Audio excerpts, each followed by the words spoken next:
Okay हुन्छ sir, continue गरौँ sir है, अब फर्दर प्रोसेसतिर सुरु गरौँ है। Okay sure okay go on sir. हस्, सम्पूर्ण आदरणीय सर म्याडमहरूलाई हार्दिक स्वागत गर्न चाहन्छु। यहाँ चाहिँ हिजो हामीले राष्ट्रिय पाठ्यक्रम प्रारूप एकाइ 1 र त्योसँग सम्बन्धित एकाइ 7 का कुराहरू पनि सँगसँगै गर्छौँ भनेको छु मैले। एकाइ 7 मा विद्यालय तहको पाठ्यक्रम र पाठ्य पुस्तक भन्ने रहेको छ। अब यसमा चाहिँ हिजो चाहिँ समग्रमा मैले प्रेजेन्टेसन गरेको थिएँ। आज चाहिँ यसको अन्तिममा एउटा क्वेसन पनि राखेको थिएँ मैले, यो चाहिँ लङ क्वेसन विषयगत रूपमा। त्यसको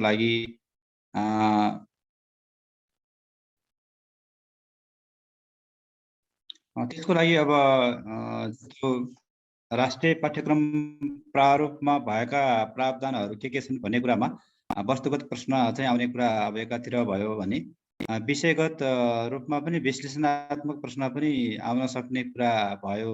त्यसो भए हुनाले त्यहाँ भएका प्रावधानहरू यसमा चाहिँ जस्तो यो चाहिँ किन ल्याइयो, यसको उद्देश्य के हो भन्नेदेखि लिएर समसामयिक पक्षहरू पाठ्यक्रमसँग सम्बन्धित के हुन सक्छन् भनेर 19वटा जुन त्यहाँ उल्लेख गरेको छ। त्यसका साथै पाठ्यक्रम विकासका 14वटा सैद्धान्तिक आधारहरू पनि उल्लेख गरेको छ।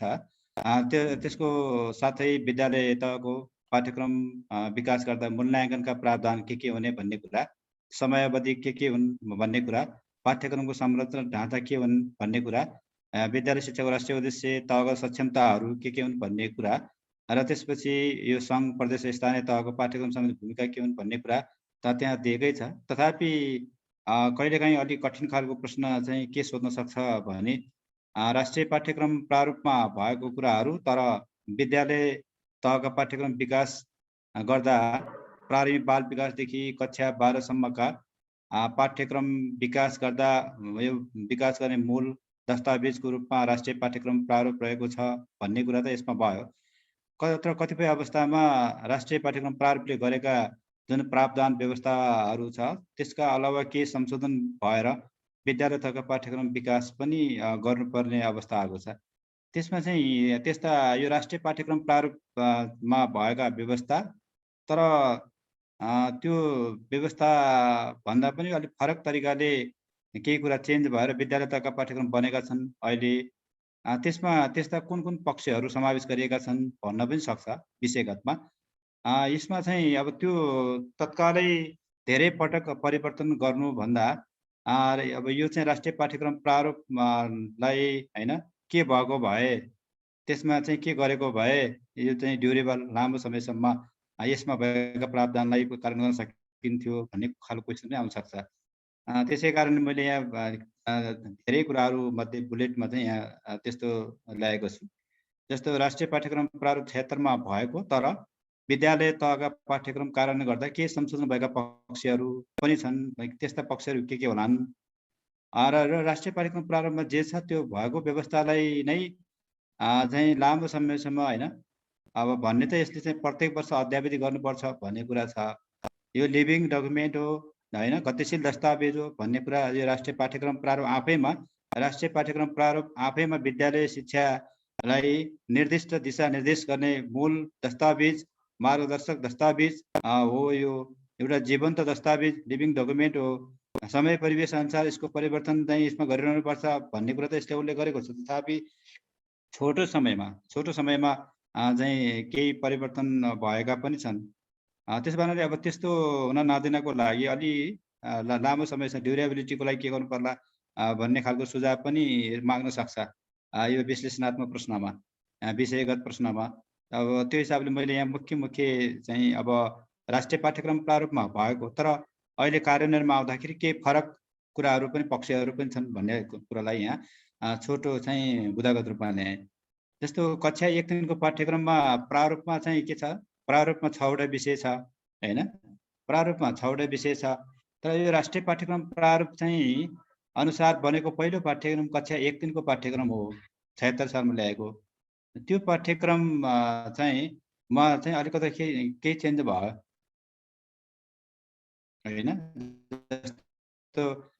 त्यसमा प्रारूपमा भन्ने भने 6वटा विषय छ 1 दिनमा, तर अहिले कार्यान्वयनमा ल्याउँदाखेरि 1 दिनको आधारभूत तह कक्षा 1 को पाठ्यक्रम कार्यान्वयनमा ल्याउँदाखेरि भने 5वटा विषय नै बनाइयो। त्यसमा चाहिँ 5वटा विषय के बनाइयो भन्दाखेरि अब हाम्रो यहाँ चाहिँ विज्ञान स्वास्थ्य र शारीरिक छुट्टै थियो। त्यहाँ प्रारूपमा चाहिँ विज्ञान स्वास्थ्य शारीरिकको लागि 4 छ। तर अनि अर्को चाहिँ विषय सामाजिक अध्ययन सिकाउको लागि फेरि 4 छ। छुट्टै विषय छन् त्यहाँ प्रारूपमा।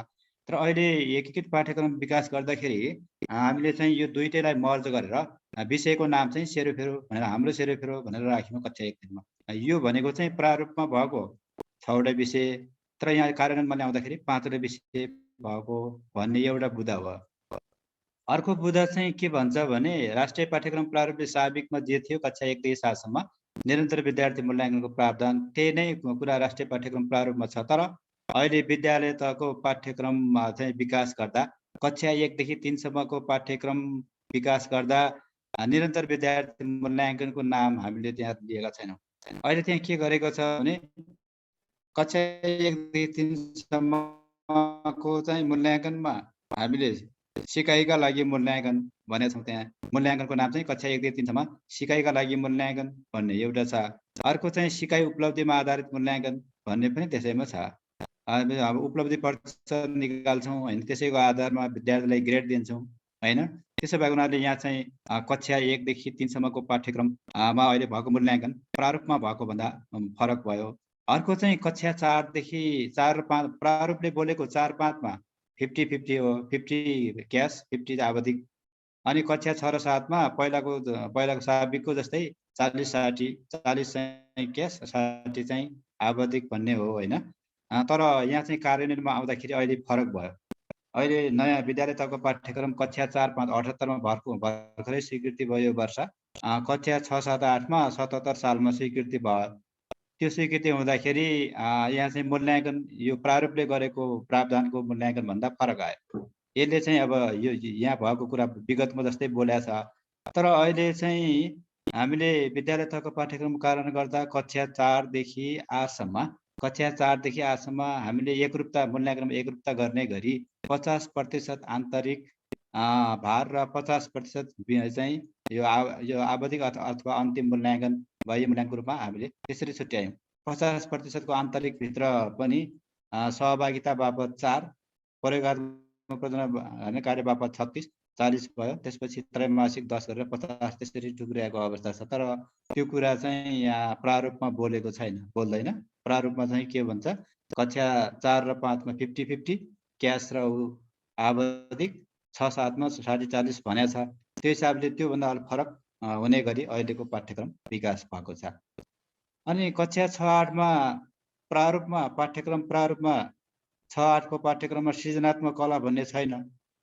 तर अहिले विद्यालय तहको कक्षा 6 7 8 को 77 सालमा स्वीकृति भएको नयाँ पाठ्यक्रममा स्वास्थ्य शारीरिक तथा सृजनात्मक कला भन्ने हामीले विषय पनि अब यसमा राखेका छौँ। भने यो अलिकति सृजनात्मक कला थपिएको छ भने यो अलि थोरै परिवर्तन भयो।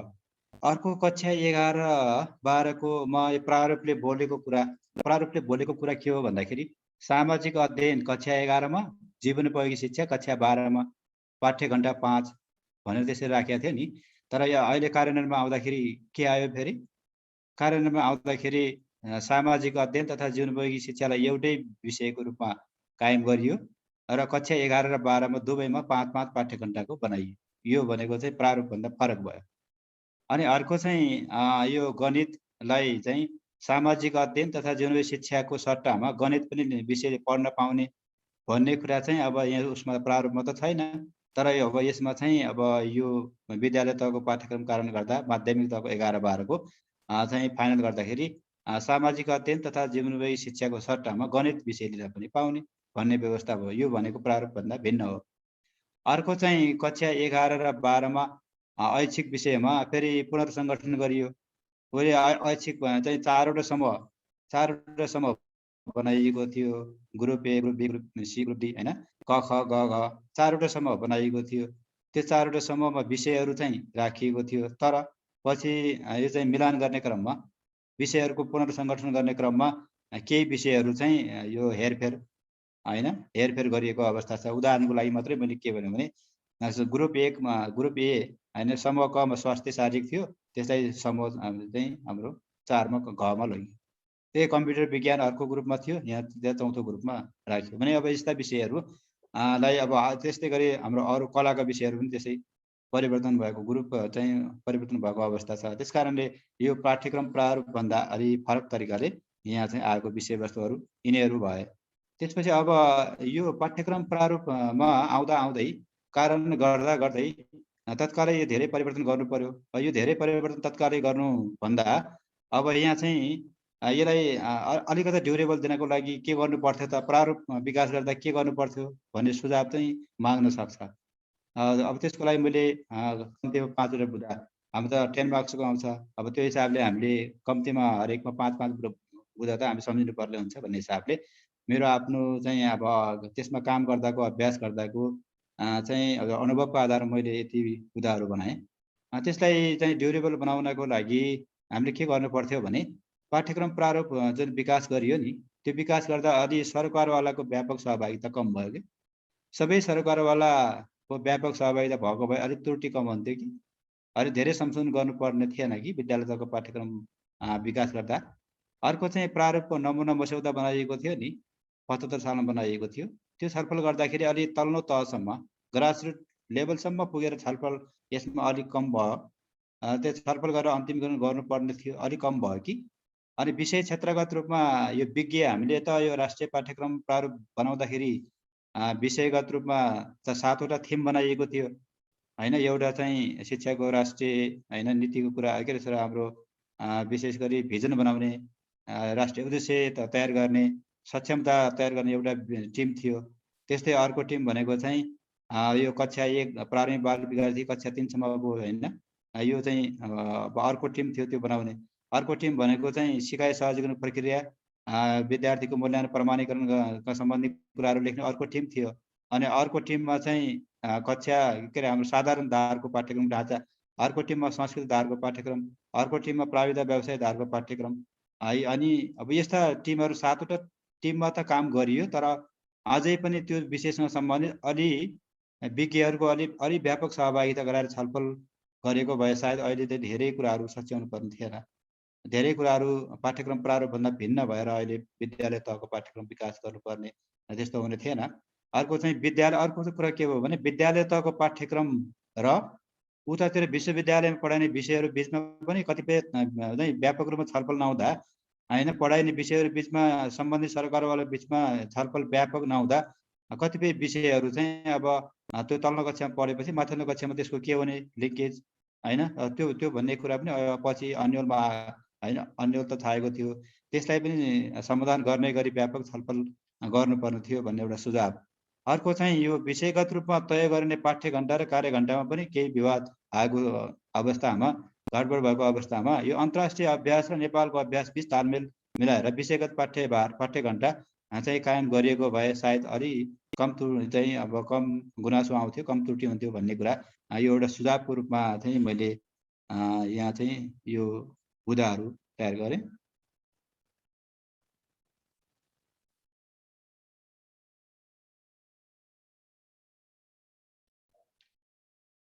अब म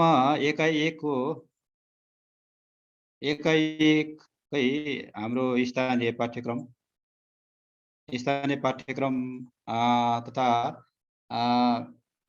पाठ्य सामग्री पाठ्यक्रम विकास, स्थानीय पाठ्यक्रम विकास तथा मार्गदर्शन हैन, यो चाहिँ मातृभाषा सहित भन्ने छ हाम्रो एकाइ 1 मा। त्यस्तै एकाइ 7 मा विद्यालय तहको पाठ्यक्रम र पाठ्यपुस्तक भन्ने टपिकमा चाहिँ फेरि स्थानीय पाठ्यक्रमको अवधारणा, त्यसको वर्तमान अभ्यास, त्यसका समस्या, त्यसको चाहिँ नीतिगत व्यवस्था, त्यसको चाहिँ चुनौती र समाधानका लागि उपाय के हुन सक्छन्, नमुना ढाँचा सहितका कुराहरू चाहिँ यो उसमा चाहिँ दिएको अवस्था छ यो एकाइ 7 मा। त्यसैले एकाइ 1 र एकाइ 7 का दुईटै कुरालाई समेटेर यो सामग्री तपाईहरु समक्ष मैले प्रस्तुत गर्दैछु। स्थानीय पाठ्यक्रमसँग सम्बन्धित मातृभाषा सहित भन्ने कुरा चाहिँ छ। अब यसमा हाम्रो टपिक चाहिँ यस्तो छ। टपिक चाहिँ हाम्रो स्थानीय पाठ्यक्रम निर्माण प्रक्रिया, विद्यमान अभ्यास, समस्या र सम्भावना भने मावि प्रथम, निभाइ प्रथम, द्वितीय र प्रावि द्वितीयसँगको लागि यो टपिक दिया छ। स्थानीय पाठ्यक्रम निर्माण प्रक्रिया, विद्यमान अभ्यास, समस्या र भावी दिशा मावि द्वितीय, मावि सेकेन्ड क्लासमा छ। स्थानीय पाठ्यक्रम निर्माण प्रक्रिया, विद्यमान अभ्यास, समस्या र समाधान प्रावि प्रथम श्रेणी भनेपछि यहाँ हेर्ने भने सबै टपिक भनेको उस्तै उस्तै खालको छ। त्यसकारणले हामीले मैले चाहिँ समग्रमा यो चाहिँ विषयगत र वस्तुगत दुवै खालकोलाई सम्बोधन हुने गरी यो सामग्री यहाँहरू समक्ष प्रस्तुत गर्दैछु। यहाँ विषयगतको कुरा गर्दा यस्ता किसिमका प्रश्नहरू आउन सक्छन् भनेर मैले चाहिँ एउटा 9वटा प्रश्न बनाएको अवस्था हो। जस्तो स्थानीय पाठ्यक्रम भनेको के हो, स्थानीय पाठ्यक्रम निर्माण गर्नको औचित्य के हो, स्थानीय पाठ्यक्रम निर्माणको ढाँचा प्रस्तुत गर्नुहोस् भनेर यो चाहिँ 2+4+4 यहाँ कति पाठ्य हैन हाम्रो 10 पूर्णाङ्कमा कति चाहिँ वेट यहाँ छुट्याएको छ त्यो अनुसार हामीले लेख्नुपर्ने हुन्छ। अर्को क्वेसन यहाँलाई आउन सक्छ, वर्तमान परिवेशमा स्थानीय पाठ्यक्रम निर्माण गर्दा के कस्ता समस्या र चुनौतीहरू देखा परेका छन्, ती समस्याको समाधान र चुनौतीको सामना गर्नका लागि के उपाय चाहिँ अपनाउन सकिन्छ, व्यवहारिक सुझावहरू दिनुहोस् भनेर 5+5 यसरी समस्या चुनौती लेख्ने 5, समाधानको उपाय लेख्ने 5 यसरी पनि आउन सक्छ। अर्को स्थानीय पाठ्यक्रम निर्माणको वर्तमान अभ्यास प्रक्रिया प्रस्तुत गर्दै स्थानीय पाठ्यक्रमको मर्मानुसार कार्यान्वयन गर्न के गर्नु पर्ला, कार्यान्वयन योग्य सुझाव दिनुहोस् भनेर चाहिँ यो अभ्यास प्रक्रिया लेखेको 5, कार्यान्वयन योग्य सुझाव दिएको 5 यसरी पनि आउन सक्ने सम्भावना। अर्को चाहिँ नेपालमा स्थानीय पाठ्यक्रम निर्माण र कार्यान्वयन र समस्या समाधानमा स्थानीय सरकारको भूमिका के, यसमा चाहिँ स्थानीय पाठ्यक्रम निर्माणमा भूमिका के हुन्छ 4, कार्यान्वयनमा भूमिका के हुन्छ 3, समस्या समाधानमा भूमिका के हुन्छ 3 यसरी पनि यो प्रश्न चाहिँ आउन सक्छ भने सम्भावित प्रश्न हो। अब यहाँ चाहिँ यसै यो चाहिँ प्रश्नको सेरोफेरमा लिएर मैले यहाँ समक्ष यो विषयवस्तु प्रस्तुत गर्न चाहन्छु। यहाँ स्थानीय पाठ्यक्रमसँग सम्बन्धित डकुमेन्टहरू हाम्रो यति हुन्छ। प्राथमिक शिक्षा पाठ्यक्रम 2049 छ, नेपालमा पहिलो पटक स्थानीय पाठ्यक्रमका कुराहरू उल्लेख गरेको। स्थानीय पाठ्यक्रम निर्माण निर्देशिका 60, प्राथमिक शिक्षा पाठ्यक्रम 62 कक्षा 1-3, प्राथमिक शिक्षा राष्ट्रिय पाठ्यक्रम प्रारूप 63, प्राथमिक शिक्षा पाठ्यक्रम 65-4-5, स्थानीय पाठ्यक्रम निर्माण तथा कार्यान्वयन स्रोत सामग्री 68, आधारभूत शिक्षा पाठ्यक्रम 69-68, स्थानीय पाठ्यक्रम प्रारूप नेपालमा 71 सालमा ल्याइएको थियो, राष्ट्रिय पाठ्यक्रम प्रारूप 76, आधारभूत कक्षा 1-3 को पाठ्यक्रम एकीकृत पाठ्यक्रम 76, स्थानीय पाठ्यक्रम विकास तथा कार्यान्वयन मार्गदर्शन 2000 यो स्थानीय पाठ्यक्रम विकास तथा कार्यान्वयन मार्गदर्शन यो महत्त्वपूर्ण यसको लागि 1 यो चाहिँ टपिक छ। यो चाहिँ 76, आधारभूत शिक्षा पाठ्यक्रम यो चाहिँ 78 को 4-5 को, आधारभूत शिक्षा पाठ्यक्रम कक्षा 6-77 को यति डकुमेन्ट चाहिँ हाम्रो स्थानीय पाठ्यक्रम मातृभाषासँग सम्बन्धित यी डकुमेन्टहरू हामीले चाहिँ गहन रूपमा इनडेप्थमा हामी स्टडी गर्नुपर्ने हुन्छ, किनभने हाम्रो विषयगत प्रश्न पनि यसबाट सम्भावित आउने भएको हुनाले हामीले जति डेप्थमा गएर पढ्यौँ त्यति नै हामीलाई प्रश्नको चाहिँ उत्तर अल्टरनेटिभ चाहिँ छान्नको लागि हामीलाई सहजता प्रदान हुन्छ। त्यसपछि यहाँनिर स्थानीय पाठ्यक्रम सम्बन्धी कुरा गर्दाखेरि नेपालमा सर्वप्रथम स्थानीय पाठ्यक्रम को चाहिँ सुरुवात गर्ने भनेको प्राथमिक शिक्षा पाठ्यक्रम 2049 हो। अब यो 49 को पाठ्यक्रमले 3 पाठ्यभारको स्थानीय विषय वा मातृभाषा मध्ये कुनै एउटा विषय विद्यालय छन् गरेर पढाउन पाउने व्यवस्था थियो। पाठ्यभार 3.6 यो नेपालमा चाहिँ सर्वप्रथम स्थानीय विषय मातृभाषा पढाउन सक्ने व्यवस्था कुन पाठ्यक्रममा गरेको थियो भनेर क्वेसन सोध्नुहुन्छ। प्राथमिक शिक्षा पाठ्यक्रम 49 कति पाठ्यभारको भन्छ 3 पाठ्यभारको चाहिँ पढाउन पाउने व्यवस्था 49 ले गरेको थियो। त्यसपछि त्यसको 49 ले गरेको तर त्यसको प्रभावकारी कार्यान्वयनमा आउन सकेन। त्यसपछि नेपालमा चाहिँ 49 को पाठ्यक्रम 60 सालमा परिमार्जन भयो। 60 सालमा परिमार्जन भएपछि यो चाहिँ के भयो, कक्षा 1 देखि अंग्रेजी विषय पनि पठन पाठन गर्न पाउने भन्ने कुरा 60 मा कक्षा 1, 61 मा 2 र 62 मा कक्षा 3 मा अंग्रेजी विषय पढ्न चाहिँ को पाउने व्यवस्था त्यसमा गरेको पाइन्छ। त्यसपछि प्राथमिक शिक्षा पाठ्यक्रम 2062 कक्षा 1-3 को लागि आयो र 65 कक्षा 4-5 को लागि आयो र यसले चाहिँ प्राथमिक शिक्षा 62 ले र प्राथमिक शिक्षा पाठ्यक्रम 65 ले 4 पाठ्यभारको चाहिँ स्थानीय विषय वा मातृभाषाको व्यवस्था चाहिँ गरेको छ। अब त अहिले चाहिँ 62 को पाठ्यक्रम त थियो भन्नु पर्यो, अहिले त छैन। 65 को पाठ्यक्रम यो वर्ष 4-5 मा अहिले चलिरहेको छ, अर्को वर्ष 4 मा नयाँ पाठ्यक्रम आउँछ, रिप्लेस हुन्छ। 79 मा 80 मा चाहिँ 5 मा नयाँ पाठ्यक्रम रिप्लेस हुन्छ। अब त्यो हिसाबले यहाँ चाहिँ यो पाठ्यक्रम चाहिँ यो कक्षा 4, 5, 65 को, कक्षा चाहिँ 1, 3 को 62 मा भयो। भनेपछि अब यसले चाहिँ गरेको भनेको चाहिँ एउटा विषय 100 पूर्णाङ्क हुने, त्यसमा चाहिँ हाम्रो पाठ्यभार चाहिँ साप्ताहिक पाठ्यभार 4 हुने भन्ने कुरा यसले गर्यो। त्यसपछि 69 भनेको कक्षा 6, 8 को पाठ्यक्रम हो। आधारभूत शिक्षा पाठ्यक्रम 69 ले 5 पाठ्यभारको स्थानीय विषय मातृभाषा भनेको वर्षभरिमा 175 घन्टी भन्ने यसले चाहिँ अब उल्लेख गर्यो। अब त्यो पनि अब अहिले 7, 8 मा त पुरानै लागू भइरहेको छ। त्यसै गरी अर्को चाहिँ राष्ट्रिय पाठ्यक्रम प्रारूप यो 76 अहिले चाहिँ जुन कार्यान्वयनमा आएको छ, र यसले र अर्को आधारभूत शिक्षा पाठ्यक्रम 2076 आधारभूत कक्षा 1, 3 ले चाहिँ कक्षा 1, 3 ले मातृभाषिक सेवा स्थानीय विषय सम्बन्धी क्रियाकलाप भनेर 5 पाठ्य घण्टा पाठ्यभार पनि भन्दा पनि पाठ्य घण्टाको रूपमा लियो। अनि 5 भनेको चाहिँ कति हो, वर्षभरिमा कति हप्ता हुन्छ? 5 भनेको 1 हप्तामा भयो। वर्षभरिमा कति हुन्छ? 32 हप्ता हुन्छ। त्यसकारण 32 × 160 भयो। अनि त्यसै गरी अनि कक्षा 4, 8 मा मातृभाषा वा अन्य कुनै विषयवस्तु हैन नै नामाकरण गरेर पाठ्य घण्टा 4 देखि 8 सम्म अब एउटै गर्ने भनेको छ। पहिला चाहिँ 1, 5 को एउटा थियो, अनि 6, 7, 8 मा अर्कै खालको थियो हैन। 1, 5 मा 4 थियो, 6, 7, 8 मा 5 थियो पहिला। अहिले नयाँ पाठ्यक्रममा यो प्रारूप अनुसार बनेको नयाँ पाठ्यक्रममा के छ?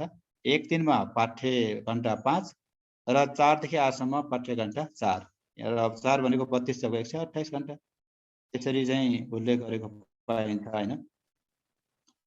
अब चाहिँ यहाँ चाहिँ अब अर्को चाहिँ के छ भनेपछि स्थानीय विषयको पाठ्यभारको कुरा गर्दाखेरि 65 हाम्रो 62, 65 र 69 मा भएको कुरा र अहिलेको कुरालाई हामीले हेर्नुपर्ने हुन्छ। वस्तुगत प्रश्नको लागि त त्यो चाहिँ उसले सोधिहाल्छ। त्यसकारणले यहाँ चाहिँ स्थानीय विषय कक्षा 5 मा 1 देखि 5 सम्म चाहिँ यो पाठ्यभार 4 यो भनेको चाहिँ कहिलेको अनुसार? 62 को अनुसार र 65 को अनुसार। 62 र 65 को अनुसार त 1 देखि 5 सम्म एउटै हो हैन। अनि 6, 7, 8 मा चाहिँ फरक थियो। मैले यहाँ चाहिँ कुरा यहाँहरु समक्ष गरिरहेको छु। 62 र 65 अनुसार चाहिँ 1 देखि 5 सम्म पाठ्यभार चाहिँ 4 वार्षिक 128 घन्टी पूर्णाङ्क 100 रहेको थियो। अनि त्यसपछि 20% को कुरा पनि थियो हैन। 100% को एउटा विषय भयो। अनि 20% पनि पाठ्यक्रम चाहिँ बनाउनु पर्छ भनेको थियो। त्यो 20% बनाउने पाठ्यक्रममा के रहेको थियो भन्ने कुरामा पहिलाको 62 र 65 सालको 20% पाठ्यक्रम थियो नि, त्यो 20% पाठ्यक्रम मा चाहिँ बनाउन सकिने विषयहरू के हुन् भनेर सोध्न सक्छ। एउटा सामाजिक हो, अर्को चाहिँ शारीरिक हो, अर्को चाहिँ सृजनात्मक कला, 3टामा हो नि हैन। कहिलेकाहीँ डेप्थमा सोध्यो भने त कक्षा 1 देखि 3 सम्म 20% भन्नाले कति घन्टे हो भनेर 18 घन्टे हुन्छ। कक्षा 4, 5 मा सामाजिक अध्ययनको 20% भन्नाले कति हो? 32 घन्टे। अनि सृजनात्मक कलाको 1, 3 मा कति हो? 16 घन्टे। अनि त्यसपछि अर्को 4, 5 मा चाहिँ 19 घन्टे। शारीरिक शिक्षामा 1, 3 मा 20% भनेको 10 घन्टे। शारीरिक शिक्षामा 4, 5 मा भनेको 12 घन्टे। यसरी अनि स्थानीय विषय 6, 8 मा भनेको चाहिँ 69 को पाठ्यक्रम अनुसार पाठ्यभार चाहिँ 5 वार्षिक 175 घन्टी पूर्णाङ्क 6। यो हाम्रो पुरानो भनौँ न। अब अहिले चाहिँ 4, 5 मा त अब यो नै चलिरहेको छ। 7 र 8 मा पनि अब यो नै छ हैन। तर हामीले पुरानो र नयाँ सँगै कम्पेयर गरेर हेर्यौं भने पुरानोबाट सोधे पनि नयाँबाट सोधे पनि त्यसको आन्सर त हामी दिन सक्छौं नि सजिलै। त्यसै कारणले 62 र 65 20% भनेको 1, 5 को लागि मात्रै हो, 6, 8 को लागि होइन हैन त्यति बेला। अनि 20% मा के विषय हुन्छ भने यो चाहिँ सामाजिक, सृजनात्मक कला र शारीरिक हुन्छ भन्ने कुरा हो। एउटा विषय त 100 मार्क्सको चाहिँ हुने भयो 7%। तर 20% पनि विद्यालयले पाठ्यक्रम बनाउन सक्ने, प्रयोग गर्न सक्ने भन्ने व्यवस्था त्यहाँ थियो। त्यति बेला चाहिँ 100% को स्थानीय विषयको पाठ्यक्रम चाहिँ 3 तहमा बन्न सक्ने भन्ने थियो। एउटा विद्यालयको लागि मात्रै आवश्यक भएको विषयवस्तु छ भने विद्यालय तहमा बन्ने, अर्को चाहिँ स्रोत केन्द्र थियो त्यति बेला होइन, स्रोत केन्द्रभित्रका विद्यालयको लागि मिल्ने खालको विषयवस्तु छ भने स्रोत केन्द्र स्तरीय पाठ्यक्रम बन्ने, अर्को चाहिँ यो जिल्लाभरिको लागि एउटै खालको विषयवस्तु मिल्छ भने जिल्ला तहमा पनि स्थानीय पाठ्यक्रम बन्ने, त्यस्तो खालको चाहिँ प्रावधान रहेको थियो पहिला। अब अहिले त त्यस्तो छैन। अहिले चाहिँ 20% भन्ने छैन। अहिले यो कुरा बुझ्नुलाई कि अहिले 100% को मात्रै एउटा विषय छ, 20% भन्ने अहिले छैन। त्यसकारणले यो पहिलाको व्यवस्थामा यस्तो थियो भन्ने कुरा चाहिँ हामीले बुझ्नुपर्ने हुन्छ। अब यसपछि स्थानीय पाठ्यक्रम के हो भन्ने सन्दर्भमा विभिन्न पाठ्यक्रम र स्रोत सामग्रीले डिफाइन गरेको अवस्था पनि छ होइन।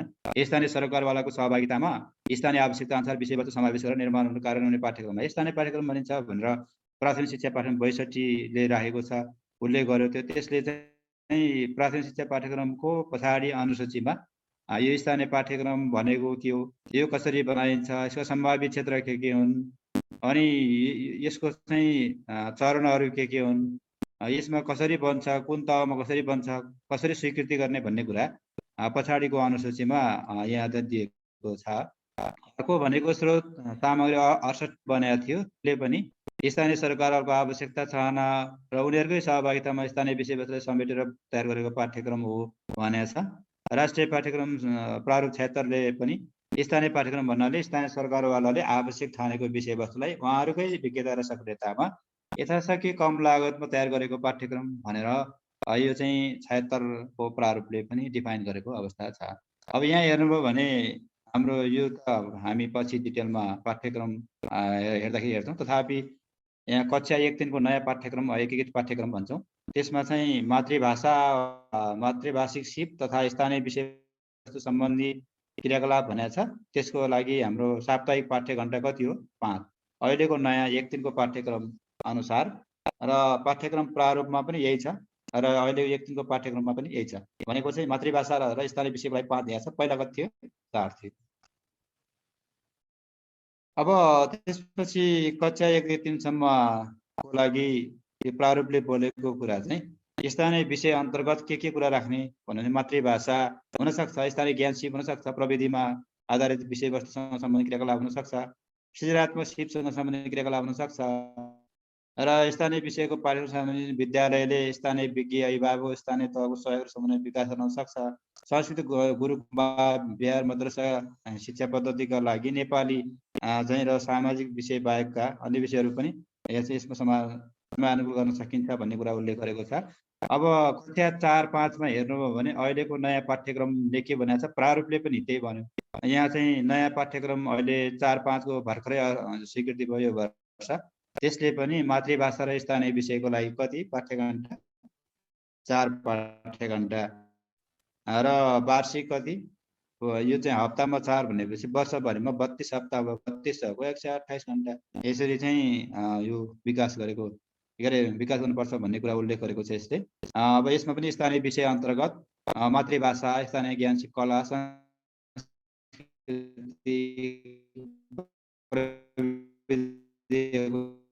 राख्न सकिन्छ र विद्यालयले चाहिँ यो चाहिँ स्थानीय तहको सहयोग र विभागको विकास गर्न सक्छ भनेको यो प्रारूप र 77मा स्वीकृति भएको 6 अर्को पाठ्यक्रमले पनि मातृभाषा र स्थानीय विषय सम्बन्धी चाहिँ एउटा विषय रहने, त्यो विषयको लागि कार्यघण्टा चाहिँ पाठ्यघण्टा 1 हप्तामा 4, कार्यघण्टा वर्षभरिमा 32 को 128 चाहिँ घण्टा पठन पाठन गर्न सकिने रूपमा एउटा विषय राख्ने भनेको छ। अर्को त्यो स्थानीय विषय अन्तर्गतको स्थानीय ज्ञान सिप, प्रविधि, पेसा, व्यवसायका कुराहरूलाई राख्न सकिन्छ भन्ने कुरा भएको छ। अब यसपछि यहाँ चाहिँ पाठ्यक्रम स्थानीय पाठ्यक्रम विकासको लागि केही सिद्धान्तहरू छ। त्यो सिद्धान्तहरू मुख्यतः प्रारूपमा 4वटा कुरा उल्लेख गरे तापनि हामीले चाहिँ 3 खालकोमा विभाजन गर्न सक्छौँ। एउटा चाहिँ प्लेस बेस्ड भन्छ, एरिया बेस्ड भन्छ। त्यो भनेको उस्तै भारतसँग राखेँ होइन, जुन ठाउँमा जे आवश्यक छ नि, जे विषयवस्तु आवश्यक छ त्यही विषयवस्तुलाई समेटेर पाठ्यक्रम बनाउँ। उदाहरणको लागि जुम्लामा स्याउ छ भने स्याउ खेती, दैलेखमा सुन्तला छ भने सुन्तला खेती, होइन, अनि इलाममा चिया छ भने चिया खेती होइन, अनि उता डोल्पामा एर्सागुम्बा छ भने एर्सागुम्बाको होइन, भनेको जुन ठाउँमा जे आवश्यक छ नि त्यही विषयवस्तु नै समेटेर पाठ्यक्रम बनाउनु पर्छ भन्ने सिद्धान्त हो एउटा। अर्को भनेको चाहिँ सामाजिक पुनर्संरचनावादी सिद्धान्त भनेको यसमा चाहिँ सामाजिक केही समाज समुदायको आवश्यकता हुन्छ, सामाजिक मुद्दाहरू हुन्छ, सोसियल इस्यु हुन्छ, अनि यो चाहिँ सामूहिक विचार हुन्छ, त्यस्ता कुरालाई समेटेर पाठ्यक्रम बनाउनु पर्छ भन्ने कुरा चाहिँ अर्को सिद्धान्त हो। भनेको समाजमा चाहिँ विभिन्न केही समस्याहरू हुन्छ, केही मुद्दाहरू हुन्छ, सामाजिक समस्या मुद्दाहरू कुरीति हटाउने खालको कुराहरू छ भने त्यस्ता कुरालाई समेटेर पनि पाठ्यक्रम बनाउनुपर्छ भन्ने अर्को चाहिँ धारणा हो। अर्को धारणा भनेको सन्दर्भीकृत पाठ्यक्रम, कन्टेक्स्चुअलाइज भनेको यसले के भन्छ भन्दाखेरि पाठ्यक्रम छुट्टै बनाउनु पर्दैन, स्थानीय पाठ्यक्रम छुट्टै बनाउनु पर्दैन, भनेको चाहिँ राष्ट्रिय पाठ्यक्रममा भएका विषयवस्तु पठन पाठन गर्ने बेलामा केही विषयवस्तुहरू आउँछ भने त्यस्ता विषयवस्तुहरूलाई नै समय सन्दर्भ अनुसार आएकोलाई जोडेर सिकाउने, छुट्टै विषय होइन, अलगै विषय रूपमा होइन कि यो चाहिँ शिक्षण सिकाइ क्रियाकलाप मार्फत नै स्थानीय विषयका कुराहरू आयो भने त्यसलाई सम्बोधन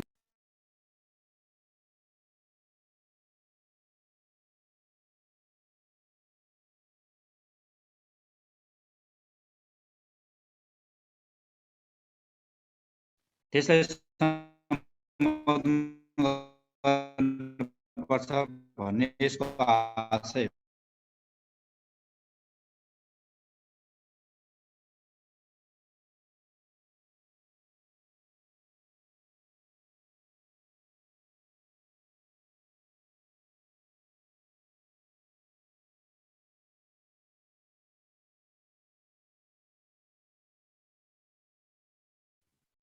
ओके,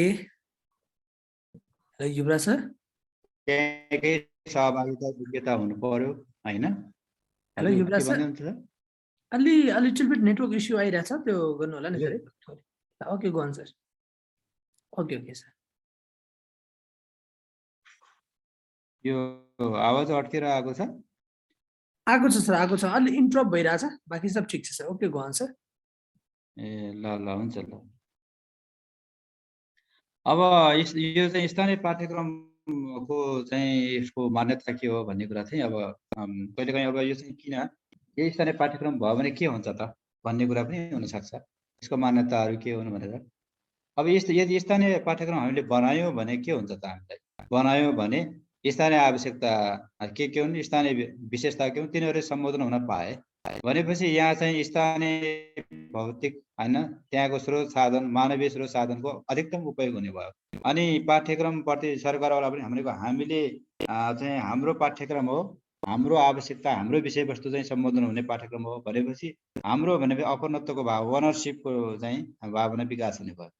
अर्को चाहिँ त्यो पाठ्यक्रम विकास गर्दा त्यहीँकै सबै सरकारवालाको चाहिँ पहुँच हुने भयो होइन, पहुँच हुने भयो र उनीहरूले चाहिँ आवश्यकता चाहिँ महसुस गरेका विषयवस्तु सम्बोधन हुने भयो र अब त्यसो भयो भने के हुन्छ, प्रभावकारिता हुन्छ। जुन अपेक्षा गरिएको थियो त्यो अपेक्षा पुरा भयो भने प्रभावकारिता अभिवृद्धि भयो। अर्को चाहिँ विद्यालयमा हामीले जस्तो स्थानीय पाठ्यक्रमको लागि त स्थानीय आवश्यकता, स्थानीय विषयवस्तु, त्यहाँको स्थानीय ज्ञान सिप प्रविधिका कुराहरू, कला कौशल, धर्म, वन सम्पदा, जल सम्पदाका कुराहरू, सबै कुराहरू चाहिँ त्यसैको बारेमा अध्ययन गर्ने, त्यसैको बारेमा ज्ञान सिप अभिवृद्धि हुने भएपछि त विद्यालय र समुदाय बिचको सम्बन्ध पनि सुदृढ हुने कुरा भयो र स्थानीय सामग्री निर्माण गर्ने बेलामा, प्रयोग गर्ने बेलामा त्यहाँको सरकारवालाको सक्रिय सहभागिता हुने भयो। अब यसमा हामीले के कुराहरू स्थानीय पाठ्यक्रम विकास गर्दा ध्यान दिनुपर्ने हुन्छ भनेको छ। अब त्यो भनेको चाहिँ यहाँ बालबालिकाको अहिले राष्ट्रिय पाठ्यक्रम प्रारूपले पनि भनेको छ होइन, एउटा 14वटा सिद्धान्तभित्र यो दोस्रो सिद्धान्तले सर्वाङ्गीन बाल विकासको सिद्धान्त भनेको छ। बालबालिकाको सम्पूर्ण पक्ष, शारीरिक, मानसिक होइन, बौद्धिक, नैतिक, आध्यात्मिक, सामाजिक, सांस्कृतिक सम्पूर्ण पक्षको विकास गर्नुपर्छ भन्ने हिसाबले हामीले स्थानीय तहमा चाहिँ विषयवस्तु चयन गर्दा त्यो कुरालाई ध्यान दिनुपर्छ। र अर्को चाहिँ अहिले विश्व बजारमा प्रतिस्पर्धी अहिले आइसिटीको युग भएको छ।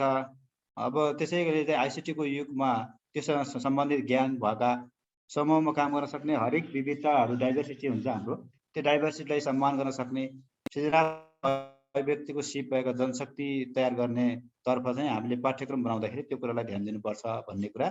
स्थानीय आवश्यकता विविधता ठाउँ अनुसार फरक फरक हुन्छ, त्यस्ता कुरालाई चाहिँ हामीले बढीभन्दा बढी सम्बोधन गर्नुपर्छ भन्ने कुरा एकातिर छ भने अर्कोतिर चाहिँ राष्ट्रिय पाठ्यक्रमले केही खाका चाहिँ बनाएको छ, त्यो खाकामा त्यसको संरचनाभित्र रहेर हामीले पाठ्यक्रम चाहिँ बनाउनु पर्छ भन्ने कुरा हो यसमा। अर्को चाहिँ अब स्थानीय तहको आवश्यकता छ, त्यो कुरा जति बढी सम्बोधन गरियो त्यति नै प्रभावकारी हुन्छ। अनि अर्को चाहिँ अब यसमा चाहिँ यो स्थानीय पाठ्यक्रम बनाइयो भने त्यहाँको चाहिँ स्थानीय ज्ञान हैन, परम्परागत ज्ञान सिप त्यहाँ प्रविधि छ, त्यसको चाहिँ विकास हुने भयो, प्रवर्धन हैन, प्रवर्धन हुने भयो, विस्तार पनि हुने भयो। त्यसैले चाहिँ अब यो चाहिँ महत्त्वपूर्ण छ भन्ने कुरा हामीले बुझ्न सक्छौँ यसमा। अब यो चाहिँ अनि अर्को चाहिँ यो किन ल्याउनु परेको त, स्थानीय पाठ्यक्रम किन चाहियो त हामीलाई भन्यो भने स्थानीय आवश्यकतालाई सम्बोधन गर्छ। हाम्रो भौगोलिक, जातीय, लैङ्गिक, भाषिक, सामाजिक, आर्थिक, सांस्कृतिक, धार्मिक, प्राकृतिक सबै विविधतालाई यसले सम्बोधन गर्छ। गर्ने भएको यो चाहिँ हामीले यो स्थानीय पाठ्यक्रम ल्याउनु परेको भन्ने भयो। अर्को चाहिँ अब यसमा यो श्रमप्रति सम्मान गर्ने भावनाको विकास, रोजगार उन्मुख नागरिक तयार गर्नको लागि यसले पनि सहयोग गर्छ। आय आर्जन गर्ने हैन, विद्यालयमा सिकाएको सिप हैन, सिप ज्ञान प्रविधिलाई यो चाहिँ ठ्याक्कै आफ्नो कार्यस्थल हो, आफ्नो घरमा, आफ्नो समुदायमा पनि त्यसको चाहिँ प्रयोग हुने भएपछि त सिपको विकास हुने भयो, केही अर्थोपार्जनको कुराहरू पनि यसबाट हुन सक्ने भयो। अनि बढीभन्दा बढी स्थानीय स्रोत साधनको अधिकतम परिचालनबाट थोरै खर्चमा चाहिँ शिक्षा दिन पनि पाइने भयो। अनि त्यसपछि अर्को चाहिँ महत्त्वपूर्ण भनेको यसमा स्थानीय ज्ञान सिप छ नि, त्यो स्थानीय ज्ञान सिपलाई विश्वव्यापी गर्न अरू चाहिँ हैन बाह्य देशमा चाहिँ त्यसको चाहिँ त्यो हाम्रो रैथाने सिप छ, त्यो रैथाने सिपलाई पनि विश्वव्यापी गर्न पनि पाइने भयो भने विश्वव्यापी रूपमा भएका ज्ञान सिपलाई हामी स्थानीयकरण पनि गर्न सकिने भयो। किनभने हामीले विगतदेखि परम्परागत चाहिँ गर्दै आएका चाहिँ प्रविधि छ, त्यो प्रविधिलाई हामी मोडिफाई गरेर बढीभन्दा बढी हैन किफायती हुने तरिकाले हामीले चाहिँ काम गर्न सक्छौँ। अनि स्थानीय तहमा एकदमै लुकेर रहेको ज्ञान सिप छ, ज्ञान सिपलाई पनि उजागर गर्नको लागि पनि यो चाहिने भयो।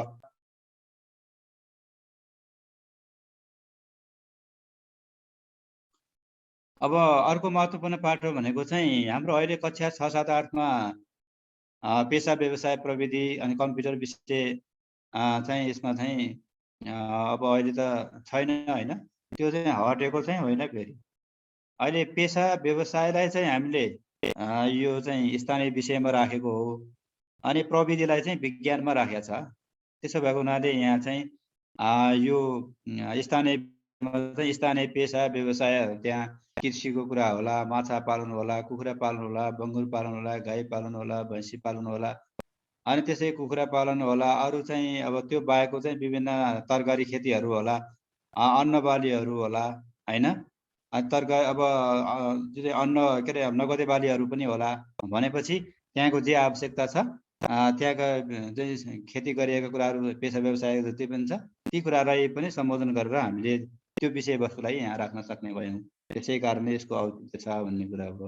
अब स्थानीय पाठ्यक्रम विकास गर्दा केही चुनौती पनि आउँछ, चुनौतीको सामना गर्नुपर्छ भन्ने कुरा हो। चुनौती नआएर समाधान त हुँदैन, सामना त हुँदैन, त्यस कारण काम गर्दा गर्दै समस्या चुनौती त पक्कै पनि आउँछ। त्यो चाहिँ हाम्रा चुनौती के छन् त भन्दाखेरि कहिले अब तपाईँले परीक्षामा सोध्न सक्छ स्थानीय पाठ्यक्रम विकास गर्दा अथवा कार्यान्वयन गर्दा के कस्ता चुनौतीहरू आइपरेका छन्, त्यस्ता चुनौतीको सामना गर्न के गर्नु पर्ला भन्ने खालको क्वेसन पनि यसमा सोध्न सक्छ। अब त्यो चाहिँ एउटा महत्त्वपूर्ण पाठ चाहिँ आवश्यकता पहिचान गर्ने सबैभन्दा महत्त्वपूर्ण, यो हाम्रो स्थानीय मात्रै होइन राष्ट्रिय पाठ्यक्रममा पनि यो समस्या हो।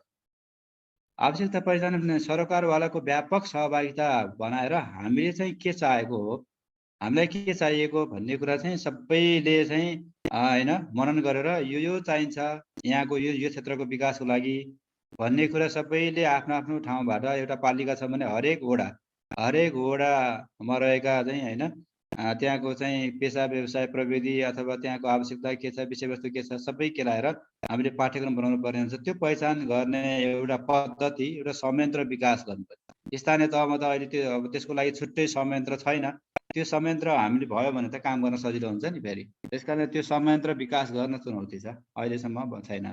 अर्को चाहिँ स्थानीय तहका सरकारवालाको व्यापक सहभागिता गराउन। मान्छेहरू चाहिँ बोलायो अनि त्यसपछि सबै आउनुहुन्न, सबै नआएपछि पछि गुनासो गर्नुहुन्छ भनेपछि व्यापक सहभागिता जुटाउन चुनौती छ। अनि संस्थागत क्षमता भनेको त्यो चाहिँ पाठ्यक्रम कसरी बन्छ, के बन्छ, के विषयवस्तु राख्नुपर्छ, कसरी बनाउन सकिन्छ भन्ने क्षमता विकास चाहिँ क्षमता अभिवृद्धि भयो भने सजिलो हुन्छ। त्यो क्षमता अभिवृद्धि सबैको गराउनु चाहिँ चुनौती कुरा। अर्को चाहिँ हामीले स्थानीय पाठ्यक्रम विकास गर्दाखेरि त हामी स्थानीय आवश्यकता, राष्ट्रिय आवश्यकता र अन्तर्राष्ट्रिय आवश्यकता तीनटै आवश्यकता बिचमा तालमेल मिलाएर बनाउनु पर्छ नि त हैन। त्यो तालमेल मिलाएर सन्तुलन कायम गर्नुपर्ने हुन्छ। जस्तो राष्ट्रिय पाठ्यक्रम चाहिँ हामीले बनायौँ। राष्ट्रिय पाठ्यक्रम बनाइसकेपछि राष्ट्रिय पाठ्यक्रममा भएका कुराहरू नदोहोरिने गरी स्थानीय विषयवस्तुलाई हामीले सम्बोधन गर्नुपर्ने हुन्छ। कतिपय अवस्थामा पाठ्यक्रम बनाउनु भएको हुन्छ तर राष्ट्रिय पाठ्यक्रम नहेरेर बनाउनु भएको हुन्छ र डुप्लिकेसन भइरहेको हुन्छ। त्यसो भएको हुनाले यहाँ चाहिँ तीनटै पक्षलाई तालमेल मिलाएर हामीले पाठ्यक्रम बनाउनु चुनौती कुरा छ। अर्को कुरा भन्ने हो भने हाम्रो भौगोलिक सांस्कृतिक विविधताले भरिपूर्ण भएको देश छ। धेरै विविधताहरू छ, सबैलाई समेट्न पनि गाह्रै छ। सबैका आवश्यकतालाई समेटेर पाठ्यक्रम बनाउनलाई हामी चुनौती छ। त्यो मात्रै नभएर स्थानीय पाठ्यक्रम विकास कार्यान्वयन संयन्त्र चाहिँ हैन, संयन्त्र बनाएको छ। संयन्त्र बनाएर त्यसलाई सधैँको लागि स्थापित गर्न चुनौती छ। अनि अर्को चाहिँ निर्माण गरेको पाठ्यक्रम छ नि स्थानीय पाठ्यक्रम, त्यसको प्रबोधीकरण सबैलाई सम्बन्धित सरकारवाला सबैलाई गर्ने र प्रभावकारी रूपमा त्यसपछि कार्यान्वयन गर्न चुनौती छ। यसै स्थानीय तहलाई पाठ्यक्रम निर्माण र कार्यान्वयनमा बढी जिम्मेवार हुन्छ। कतिपय अवस्थामा यो जिम्मा त दिएको छ तर अब त्यति चाहिँ यसलाई चासो दिएर यसलाई लिएको पाइँदैन। केही पालिकामा अहिले पाठ्यक्रम पनि बनेको छैन भनेपछि स्थानीय तहमा चाहिँ निर्वाचित प्रतिनिधिहरू हुन्छ, जनप्रतिनिधि, त्यहाँकोलाई अनि कर्मचारीलाई हैन, विद्यालय सबैलाई यो चाहिँ स्थानीय पाठ्यक्रम हामीले बनाउने हो, हाम्रो जिम्मा हो। हामीले नै स्रोत साधन जुटाउनु पर्छ, हामीले बनाउनु पर्छ, हामीले छपाई गर्नुपर्छ, हामीले पाठ्यक्रम पाठ्य सामग्री निर्देशिका हामीले बनाउनु पर्छ भन्ने कुरा चाहिँ सबैलाई त्यहाँ जिम्मेवार बनाउन चुनौती छ।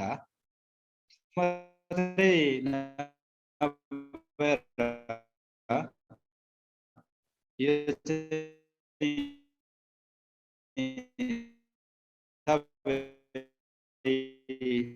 हेड टिचर, अभिभावक, विद्यालय चाहिँ एसएमसी, पिटी सब विकास काममा हैन गरेर सबैको सहयोग लिन हामीलाई चुनौती छ। अर्को स्थानीय पाठ्यक्रम सम्बन्धमा सरकारवाला अपनत्वको भावना विकास गराउन चुनौती छ।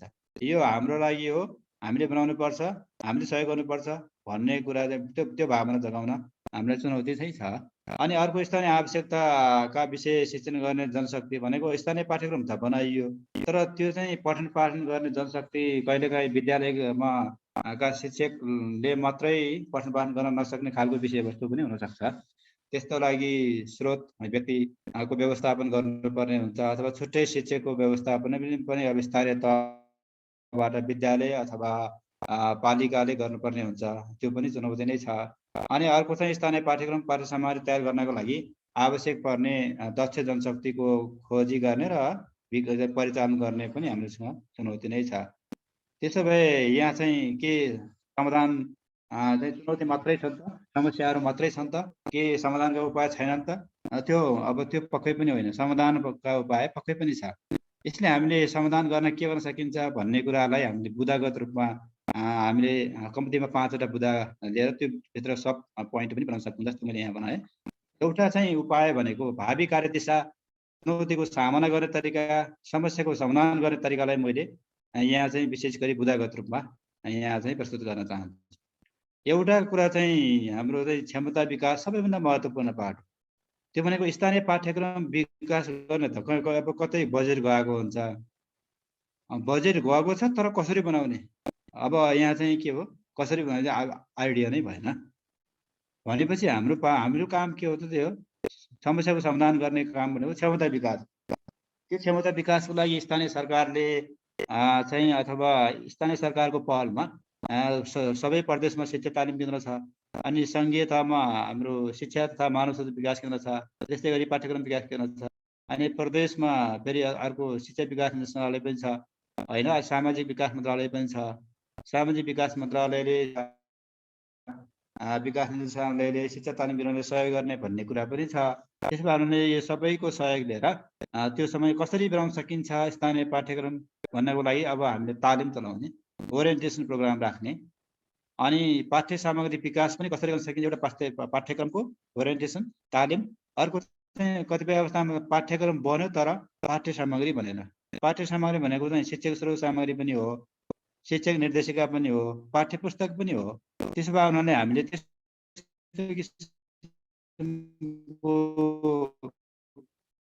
जो चाहिँ सामग्री छ 3 देखि 5 दिनको हाम्रो ओरिएन्टेसन अथवा तालिम राख्यौँ भने पक्कै पनि पाठ्यक्रम यसरी बनाउन सकिँदो रहेछ भनेर सबैले चाहिँ त्यसमा सहभागी भएर बनाउनुहुन्छ।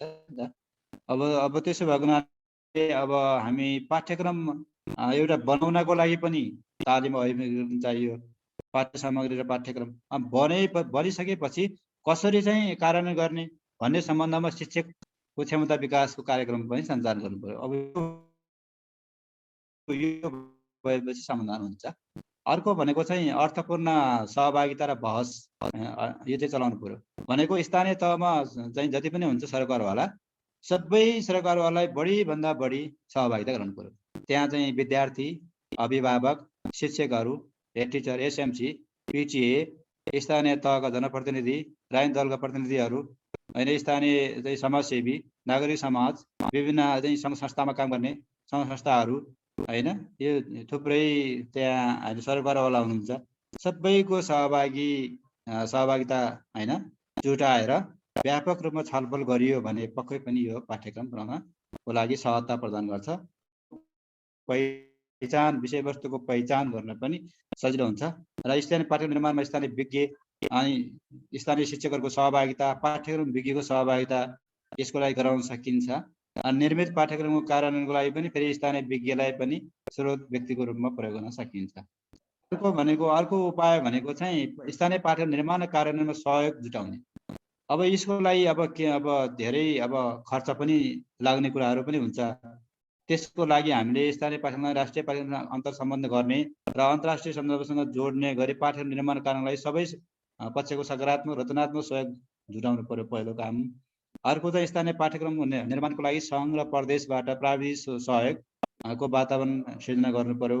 अर्को चाहिँ स्थानीय पाठ्यक्रम सामग्री विकासको लागि पाठ्यपुस्तक, निर्देशिका, शिक्षक स्रोत सामग्री निर्माणको लागि अरू त्यहाँको गैर सरकारी संस्थाहरू पनि हुन्छ नि त, गैर सरकारी संस्था, सामुदायिक संस्थासँग साझेदारी पनि गर्छ।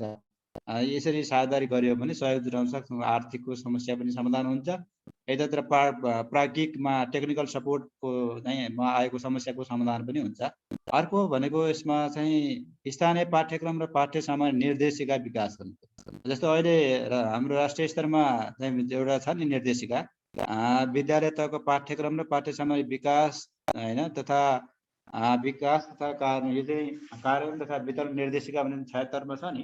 त्यस्तै गरी यो चाहिँ पाठ्यक्रम चाहिँ बनाउन सहजता होस् भन्ने हिसाबले प्रत्येक स्थानीय तहमा यो पाठ्यक्रम पाठ्य सामग्री निर्माण निर्देशिका बनाउँछ। त्यो भयो भने सजिलो हुन्छ नि।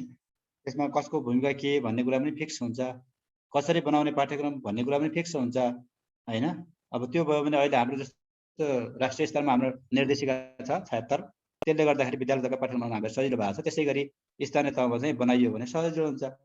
सबै स्थानीय तहले राष्ट्रिय पाठ्यक्रम प्रारूप निर्धारण गरे अनुसार आफ्नो क्षेत्रभित्रको आवश्यकता सम्बोधन हुने गरी स्थानीय पाठ्यक्रम विकास कार्यान्वयन गर्ने अनिवार्य दायित्व कानुनी आधार चाहिँ तयार गर्नुपर्छ। अब त्यो भयो भने प्रभावकारी रूपमा कार्यान्वयन गर्न सकिन्छ भन्ने कुरा। अर्को महत्त्वपूर्ण भनेको चाहिँ यसमा मैले 5वटा मुख्य बुदाहरू गराएँ। स्थानीय पाठ्यक्रम संयन्त्र विकास, हाम्रो अब राष्ट्रिय पाठ्यक्रम विकास गर्दाखेरि त त्यहाँ कार्यदल, शिक्षक कार्यशाला, विषय समिति, समन्वय समिति, राष्ट्रिय पाठ्यक्रम विकास मूल्याङ्कन परिषद अनि हुँदै नेपाल सरकारमा पुग्छ नि, हो त्यो किसिमको मेकानिजम चाहिँ स्थानमा हामीले बनाउन सक्यौँ भने यो चाहिँ त्यसमा आइपरेका समस्या जति पनि छ समस्याको समाधान, चुनौतीको सामना गर्न सकिन्छ। प्रत्येक स्थानीय तहमा यसको लागि एउटा परिषद र समिति गठन गर्ने, त्यसमा स्थानीय तहमा स्थानीय विज्ञको संयोजकत्वमा विषय समिति गठन गर्ने, स्थानीय विषयको विज्ञ हुनुहुन्छ त्यसको चाहिँ अरू हाम्रो जस्तो अहिले विषय समिति बनाउँछौँ हाम्रो राष्ट्रिय स्तरमा, सम्बन्धित विषयको प्राध्यापक डाक्टर प्राडा हामी बनाउँछौँ अध्यक्ष। त्यस्तै गरी स्थानीय तहमा स्थानीय विषयको विज्ञलाई विशेष समितिको चाहिँ संयोजकत्वमा गठन गर्ने, स्थानीय तहमा स्थानीय विज्ञ वा शिक्षा प्रमुखको संयोजकत्वमा स्थानीय पाठ्यक्रम निर्माण समिति गठन गर्ने, स्थानीय पाठ्यक्रम तथा पाठ्यक्रम सुधारको लागि शिक्षक तथा स्थानीय विज्ञ कार्यशाला सञ्चालन गर्ने, स्थानीय पाठ्यक्रम निर्माण स्रोतको व्यवस्थापन कार्यान्वयन समस्या समाधान गर्न स्थानीय तहमा कार्यपालिका प्रमुखको संयोजकत्वमा समिति गठन गर्ने हो भने यसलाई प्रभावकारी रूपमा कार्यान्वयन सकिन्छ भन्ने कुरा चाहिँ यसमा छ। अब यसमा अर्को महत्त्वपूर्ण पाटो भनेको चाहिँ स्थानीय पाठ्यक्रम विकास तथा कार्यान्वयन मार्गदर्शन 76 मातृभाषा सहित भनेर एकाइ 1 र योसँग सम्बन्धित एकाइ 7 मा यहाँहरूको पाठ्यक्रममा दिएको छ।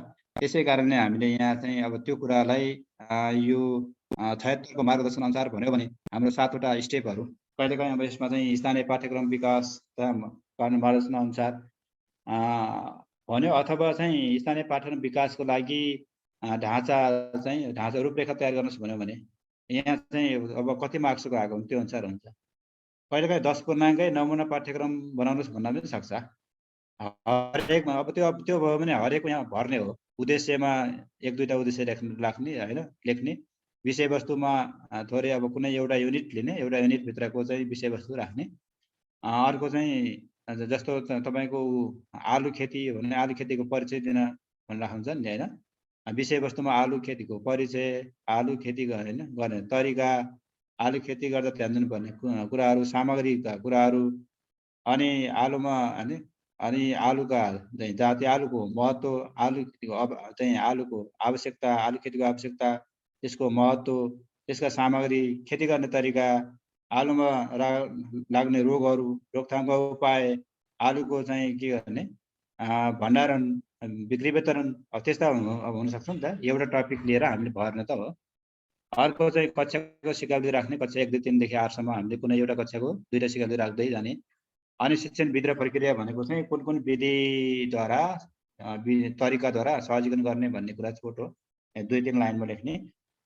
निर्माणात्मक मूल्याङ्कन, विद्यार्थीले गरेको प्रयोगात्मक परियोजना कार्यको लागि निर्माणात्मक मूल्याङ्कनका साधनहरू प्रयोग गर्न सकिनेछ भन्ने कुरा लेख्छौँ।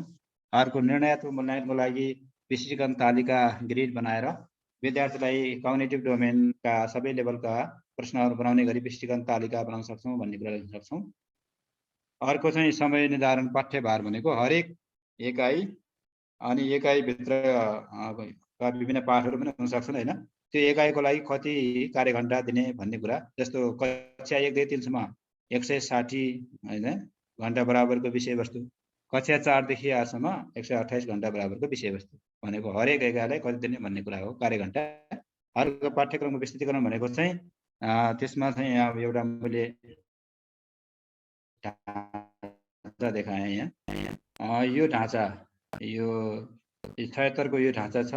हामीले अहिले पाठ्यक्रम विकास गर्दा, स्थानीय तहको पाठ्यक्रम विकास गर्दा यो ढाँचा अवलम्बन गर्छ। विषयवस्तु विस्तृतीकरण भनेको थियो नि, यो 5 नम्बरमा चाहिँ यहाँ यो 5 नम्बरलाई विस्तृतीकरण भन्छ। उताको स्टेप नम्बर 7 मा थियो नि। अब त्यो कुरा चाहिँ हामीले पाठ्यक्रम विकास गर्दाखेरि यो फर्मेटमा हामीले अहिलेसम्म काम गरिरहेका छौँ। स्थानीय तहमा पनि पालिकाहरूले विकास गर्दाखेरि यो फर्मेट प्रयोग गर्नुहुन्छ। सबभन्दा पहिला परिचय लेख्छौँ हामीले हैन, त्यो कुन विषयको पाठ्यक्रम हो, त्यो विषयसँग सम्बन्धित के किन कसरी भन्ने कुरालाई समेटेर परिचय लेख्छौँ हैन, 3टा कुरालाई समेटेर। अनि सक्षमता तहगत उद्देश्य भनेको चाहिँ हाम्रो कक्षा 1, 3 को 4, 5 को 6, 8 को यसरी हामी लेख्छौँ। त्यो टपिक, त्यो स्थानीय विषयको पाठ्यक्रम के छ त्योसँग सम्बन्धित कक्षागत सिकाइ कक्षा 1 देखि 8 सम्म। जस्तो एकाइ 1 मा हैन, जस्तो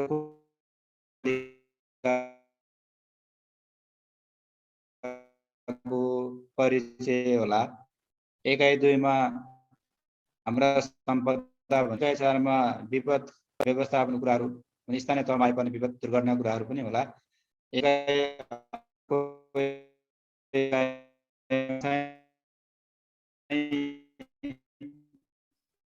हाम्रो वातावरण भन्ने होला हैन, भनेपछि यहाँ कतिवटा एकाइ छन्, एकाइ 10, 1 देखि 8 सम्म त्यसैसँग सम्बन्धित कति गहिराइमा गएर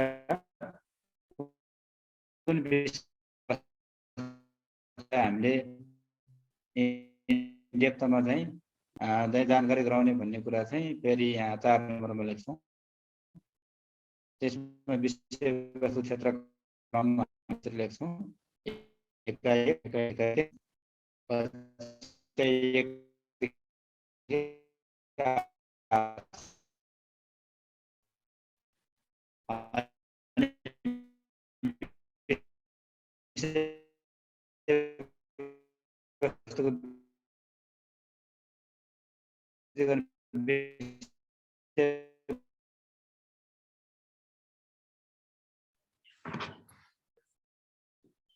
Hello, Yuvraj sir.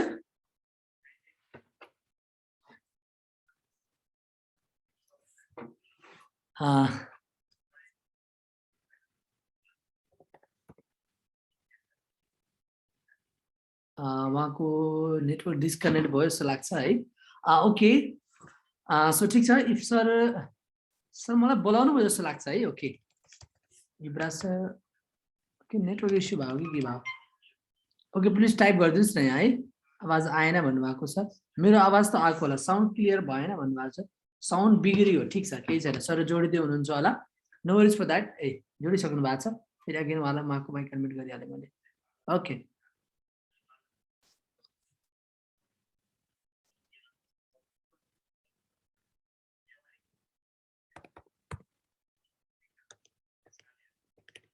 बेला बेला हुन्छ नेटवर्क इन्टरप्सन त हुन्छ, नहुने कुरो हुन्न।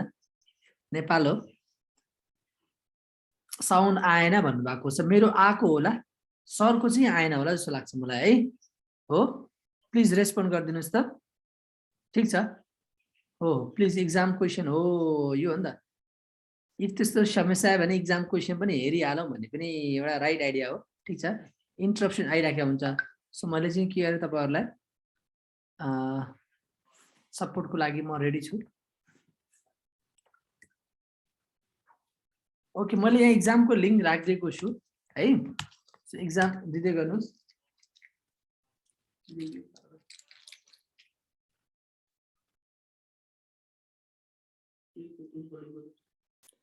ओके, सो युवराज सर आउनुभयो होला, उहाँको माइक अनम्युट गरेर।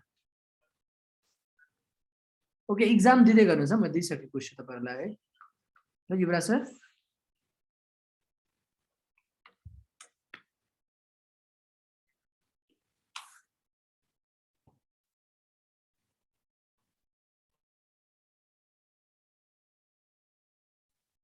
के छ हुसेनजी, यहाँ बत्ती के अरे अब नेटको समस्या आएर।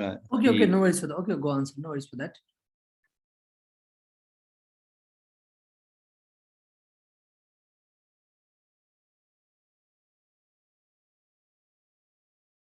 अहिले देखिया छ हुसेनजी? हेलो, यस, पर्फेक्टली देखिएछ सर, गो अन सर। ए ल, थ्याङ्क यू। यहाँ नेटवर्किङ समस्या भएर यस्तो भयो। अब अब यो चाहिँ हामीले विषयवस्तुको विस्तृतीकरणमा कक्षा 1 को हामीले यसरी हरेक एकाइ होइन, हरेक एकाइ, त्यसपछि हाम्रो त्यो हरेक त्यो एकाइको भित्र रहेका सिकावृत्ति फुलफिल गर्ने खालको इनडेप्थ विषयवस्तुको कति गहिराइसम्म जाने भन्ने कुरा। अर्को त्यसपछि सम्भावित शिक्षण सिकाइ क्रिया, त्यो एकाइमा भएका सिकावृत्ति फुलफिल गर्नको लागि मुख्य क्रियाकलापहरू लेख्छौँ। त्यसपछि मूल्याङ्कन प्रक्रिया, त्यो सिकावृत्ति पुरा भयो कि भएन भनेर हेर्नको लागि मूल्याङ्कनका साधन र मूल्याङ्कनको साधन प्रयोग गर्ने तरिका लेख्छौँ। र कार्यघण्टा, हरेक एकाइको लागि कार्यघण्टा हामीले यसमा उल्लेख गर्छौँ। र त्यसपछि कक्षा 1 देखि 8 सम्म सकेपछि अन्तमा हामी सिकाइ सहयोगी विधि र प्रक्रिया लेख्छौँ। कसरी सहजीकरण गर्ने हो, कुन कुन विधिद्वारा, प्रयोगात्मक होइन, परियोजना कार्य क्षेत्र भ्रमण, केस स्टडीको कुराहरू होला, अनि प्रश्नोत्तर छलफलका कुराहरू पनि होला होइन। भने परियोजना कार्य लगायतका यो चाहिँ विद्यार्थी केन्द्रित विधिहरू, खोज विधिको कुराहरू होला, प्रदर्शन विधिको कुराहरू पनि होला होइन। भनेपछि यहाँ चाहिँ विद्यार्थी केन्द्रित विधिहरू बढीभन्दा बढी हामीले छानेको विषयवस्तु सैद्धान्तिक कण्ठ गर्ने खालको भन्दा पनि स्थानीय विषयको पाठ्यक्रम विकास गर्दा हामीले छान्नुपर्ने विषयवस्तु चाहिँ बढीभन्दा बढी प्रयोगमा आउने खालको, प्रयोगात्मक खालको विषयवस्तु छान्नुपर्ने हुन्छ। त्यसैको लागि त्यही अनुसारको यो सिकाइ सहजीकरण विधि प्रक्रियाहरू हामीले अपनाउनु पर्ने हुन्छ भन्ने कुरा यहाँ लेख्छौँ 6 नम्बरमा। 7 नम्बरमा चाहिँ विद्यार्थी मूल्याङ्कन प्रक्रिया कसरी गर्ने, निर्माणात्मक मूल्याङ्कन कसरी गर्ने। अहिलेको नयाँ फर्मेट अनुसार चाहिँ कक्षा 1 देखि 3 सम्म सिकाइका लागि मूल्याङ्कन, सिकाइ उपलब्धिमा आधारित मूल्याङ्कन, कक्षा 4 देखि 8 सम्म आन्तरिक 50% भार र अन्तिम मूल्याङ्कन 50% भार भनेको छ नि, त्यो कुरालाई पनि टाइअप हुने गरेर यसमा बनाउने। अर्को मूल्याङ्कन प्रयोग ग्रेडिङ सिस्टम छ, लेटर ग्रेडिङ निर्देशिका 78 अनुसारको चाहिँ 8वटा ग्रेडहरूमा चाहिँ कसरी चाहिँ हामीले के चाहिँ गर्ने भन्ने कुरा मूल्याङ्कन गर्ने भन्ने कुरा अब त्यो कुरा पनि यसमा मूल्याङ्कन प्रक्रियामा निर्णयात्मक मूल्याङ्कन र निर्माणात्मक मूल्याङ्कनमा हामी कसरी गर्ने हो, विद्यार्थीले हासिल गरेको उपलब्धिलाई कसरी प्रमाणीकरण गर्ने हो भन्ने कुरा पनि हामी यसमा लेखिदिनु पर्ने हुन्छ। यसरी यो सबै कुरा समेट्यो भने हाम्रो स्थानीय पाठ्यक्रम विकास चाहिँ हामी गर्न सक्छौँ भन्ने छ। यसको लागि स्थानीय पहिलाको 62-65 को पाठ्यक्रममा 9वटा सम्भावित क्षेत्र थियो। अहिले स्थानीय पाठ्यक्रममा हामीले चाहिँ छनौट गर्ने विषयवस्तुहरूको लागि सम्भावित यहाँ चाहिँ विषयवस्तुहरू भनेर यसमा चाहिँ 6वटा छ। अहिले कहिलेकाहीँ कतिवटा छ भन्न पनि सक्छ, त्यस्तो क्वेसन त खासै गाह्रो भएन होइन। अहिले स्थानीय विषयको पाठ्यक्रम विकास गर्दा सम्भावित क्षेत्रहरू कतिवटा छन् भन्यो भने 6वटा। अब त्यो मध्ये पहिलो मातृभाषा हो। हामीले मातृभाषाको पाठ्यक्रम एउटा सिङ्गल होइन सिङ्गो रूपमा बनाउन पनि सक्छौँ होइन। हामी मिक्सर होइन अरू विषयसँग मिसाएर कुनै एउटा युनिटको रूपमा मातृभाषा पनि हामी राख्न सक्छौँ। मातृभाषा होइन यो चाहिँ विषयको रूपमा माध्यमको रूपमा दुईटै रूपमा राख्न पनि सक्छौँ, विषय अथवा माध्यम अथवा दुवै। त्यसै कारणले यो एउटा क्षेत्र हो। कुनै जस्तो मानौँ चाहिँ मैथिली समुदायको छ पुरै भने मैथिली भाषाको पाठ्यक्रम बनाएर पनि हामीले कार्यान्वयन गर्न सक्छौँ। थारू समुदाय पुरै छ त्यो विद्यालय त्यो पालिकाभित्र चाहिँ थारू समुदायको बस्ती छ भनेपछि सबैले विद्यालयमा थारू मातृभाषा नै बोल्नुहुन्छ भनेपछि थारू भाषाको मात्रै पनि बनाउन हामी सक्छौँ। र 2 वा 2 भन्दा बढी मातृभाषा भएको छ भने त्यो 2 या 2 भन्दा बढी मातृभाषाका पक्षलाई समेटेर पनि पाठ्यक्रम बनाउन सक्छौँ। अर्को क्षेत्र भनेको त्यो संस्कृति होइन, सामाजिक विविधता, इतिहास, सांस्कृतिक सम्पदा, पुरातत्व यस्ता विषयवस्तुलाई पनि त्यहाँको आवश्यकताका विषयवस्तु यिनीहरू हुन् भने यस्ता विषयवस्तुलाई समेटेर पनि राष्ट्रिय पाठ्यक्रममा भएका कुरालाई नदोहोरिने गरी हामीले स्थानीय तहमा पाठ्यक्रम बनाउन सक्छौँ। अर्को यो चाहिँ पक्ष भयो। अर्को पक्ष भनेको भूगोल, प्राकृतिक सम्पदा कुरा सम्बन्धी कुरालाई पनि लिएर हामीले पाठ्यक्रम बनाउन सक्छौँ। भनेको त्यहीँकै हाम्रो पालिका त्यहाँकै स्थानीय तहको धरातली स्वरूप कस्तो छ, त्यहाँको हावापानी, मौसम, त्यहाँको स्थानीय परिवेशको जङ्गल, रुख बिरुवा, खोलानाला होइन, ताल, पोखरी, जडीबुटी, राष्ट्रिय निकुञ्ज भनेर अब त्यस्ता कुराहरूलाई पनि समेटेर हामी वातावरण संरक्षण, प्राकृतिक स्रोत होइन सम्पदाहरूलाई समेटेर पनि हामी पाठ्यक्रम बनाउन सक्छौँ। अर्को चौथो नम्बर भनेको परम्परा तथा प्रचलित होइन यो कला कौशलका कुरालाई समेटेर पनि पाठ्यक्रम बनाउन हामी सक्छौँ। यसभित्र अब हाम्रो सङ्गीत कुराहरू पनि हुनसक्छ। स्थानीय रूपमा गाइने गीतहरू होला, बजाउने बाजाहरू होला, लोक बाजाहरू होला, नृत्य गर्ने कुराहरू होला, गायन वादन नृत्य कुराहरू पनि होला। अर्को हस्तकलाका कुराहरू छ भने त्यो कुरा पनि राख्न सकिन्छ। माटोको भाँडा बनाउने, सोकोलो बन्ने, गुन्द्री बुन्ने, चकटी बुन्ने, अरू हस्तकलाका सामग्रीहरू केही छन् भने त्यस्ता चाहिँ विषयवस्तुलाई पनि स्थानीय पाठ्यक्रमका विषयवस्तुको रूपमा हामीले समावेश गर्न सक्छौँ। अर्को यो चाहिँ स्वास्थ्य र वातावरणसँग सम्बन्धित कुरालाई पनि समेट्न सक्छौँ। फोहोर मैला व्यवस्थापन कसरी गर्ने, अनि खानेपानी, ऊर्जा, शौचालय होला होइन, अनि आफ्नो वरपरको वातावरणको तत्त्व कुराहरूलाई संरक्षण, वातावरण संरक्षण गर्ने कुराहरू होला, अनि आहार विहारको कुराहरू होला होइन। यसमा चाहिँ अहिले के भनेको छ, एक विद्यालय अनि एक बगैँचा भनेको छ, हरित विद्यालय भनेको छ, ग्रिन स्कुलको अवधारणा आएको छ भने ग्रिन स्कुल मात्रै होइन ग्रिन हाउस पनि चाहिन्छ। घरमा भने हरित घर पनि चाहिन्छ। त्यस कारणले यो चाहिँ हरित गृह, हरित विद्यालय अनि बोट बिरुवाहरूको संरक्षण गर्ने, वृक्षारोपण गर्ने कुराहरू, अनि बिन कम्पोस्टिङ कुराहरू, पिट कम्पोस्टिङ कुराहरू, पिटको कुराहरू पनि होला। बिन भनेको चाहिँ डालोमा मल बनाउने, पिट भनेको चाहिँ खाल्डोमा मल बनाउने होइन, त्यस्तो खालको पनि हामीले बनाउन सक्छौँ। अर्को सक पिट भनेको चाहिँ विशेष गरी विद्यालयको क्यान्टिनबाट बढी भएको पानी खेर जान्छ बगेर, त्यो बगेर गएको पानीलाई के गर्न सकिन्छ, जमिन मुनि ट्याङ्की बनाएर इनार बनाएर त्यो पानीलाई त्यहाँ पठाउन सकिन्छ, ताकि त्यहाँको चाहिँ के छ सुक्खा हुनबाट पनि बच्छ एउटा। त्यहाँको पानीलाई आवश्यकता अनुसार फेरि सिँचाइ गर्ने कार्यमा प्रयोग गर्न सकिन्छ भनेपछि त्यसलाई पुनर्भरण भन्छ होइन। पुनर्भरणका कुराहरू पनि त्यस्ता विषयवस्तुहरू पनि यो स्थानीय पाठ्यक्रम बनाउँदाखेरि हामी प्रयोग गर्न सक्छौँ। अर्को विविध भन्ने छ 6 नम्बरमा। त्यो विविधमा चाहिँ हाम्रो स्थानीय स्तरमा कृषि पालन, पशुपालन, उद्योगका कुराहरू छ भने उद्योग, पर्यटन, जडीबुटी हामी आय आर्जनका क्षेत्र, पेसा, व्यवसायका कुराहरू त्यसमा समेट्न सक्छौँ। करेसाबारी, बगैँचा, खेती, खौसी तरकारी खेती। स्थानीय सरकारको भने स्थानीय सरकारको बनौट कस्तो छ, कार्य होइन, त्यो गठन प्रक्रिया त हाम्रो सामाजिक अध्ययनमा दिएको हुन्छ होइन। त्यहाँ भएको कुरा कुनै छुटेको छ भने यसमा राख्न पनि सकिन्छ। अर्को स्थानीय स्तरमा चाहिँ आइपर्ने विपदका कुराहरू, जोखिम व्यवस्थापन गर्ने कुराहरू। अर्को चाहिँ यो विज्ञान तथा प्रविधिमा भएका प्रविधिका कुराहरू केही छुटेका छन् भने, त्यस्ता प्रविधिका कुराहरू छुटेका कुराहरू छन् भने त्यो पनि यसमा समेटेर हामीले स्थानीय चाहिँ तहको स्थानीय स्तरमा भन्ने पाठ्यक्रममा त्यो समावेश गर्न सक्छौँ। अब यो स्थानीय पाठ्यक्रम सम्बन्धी नीतिगत व्यवस्था के छ?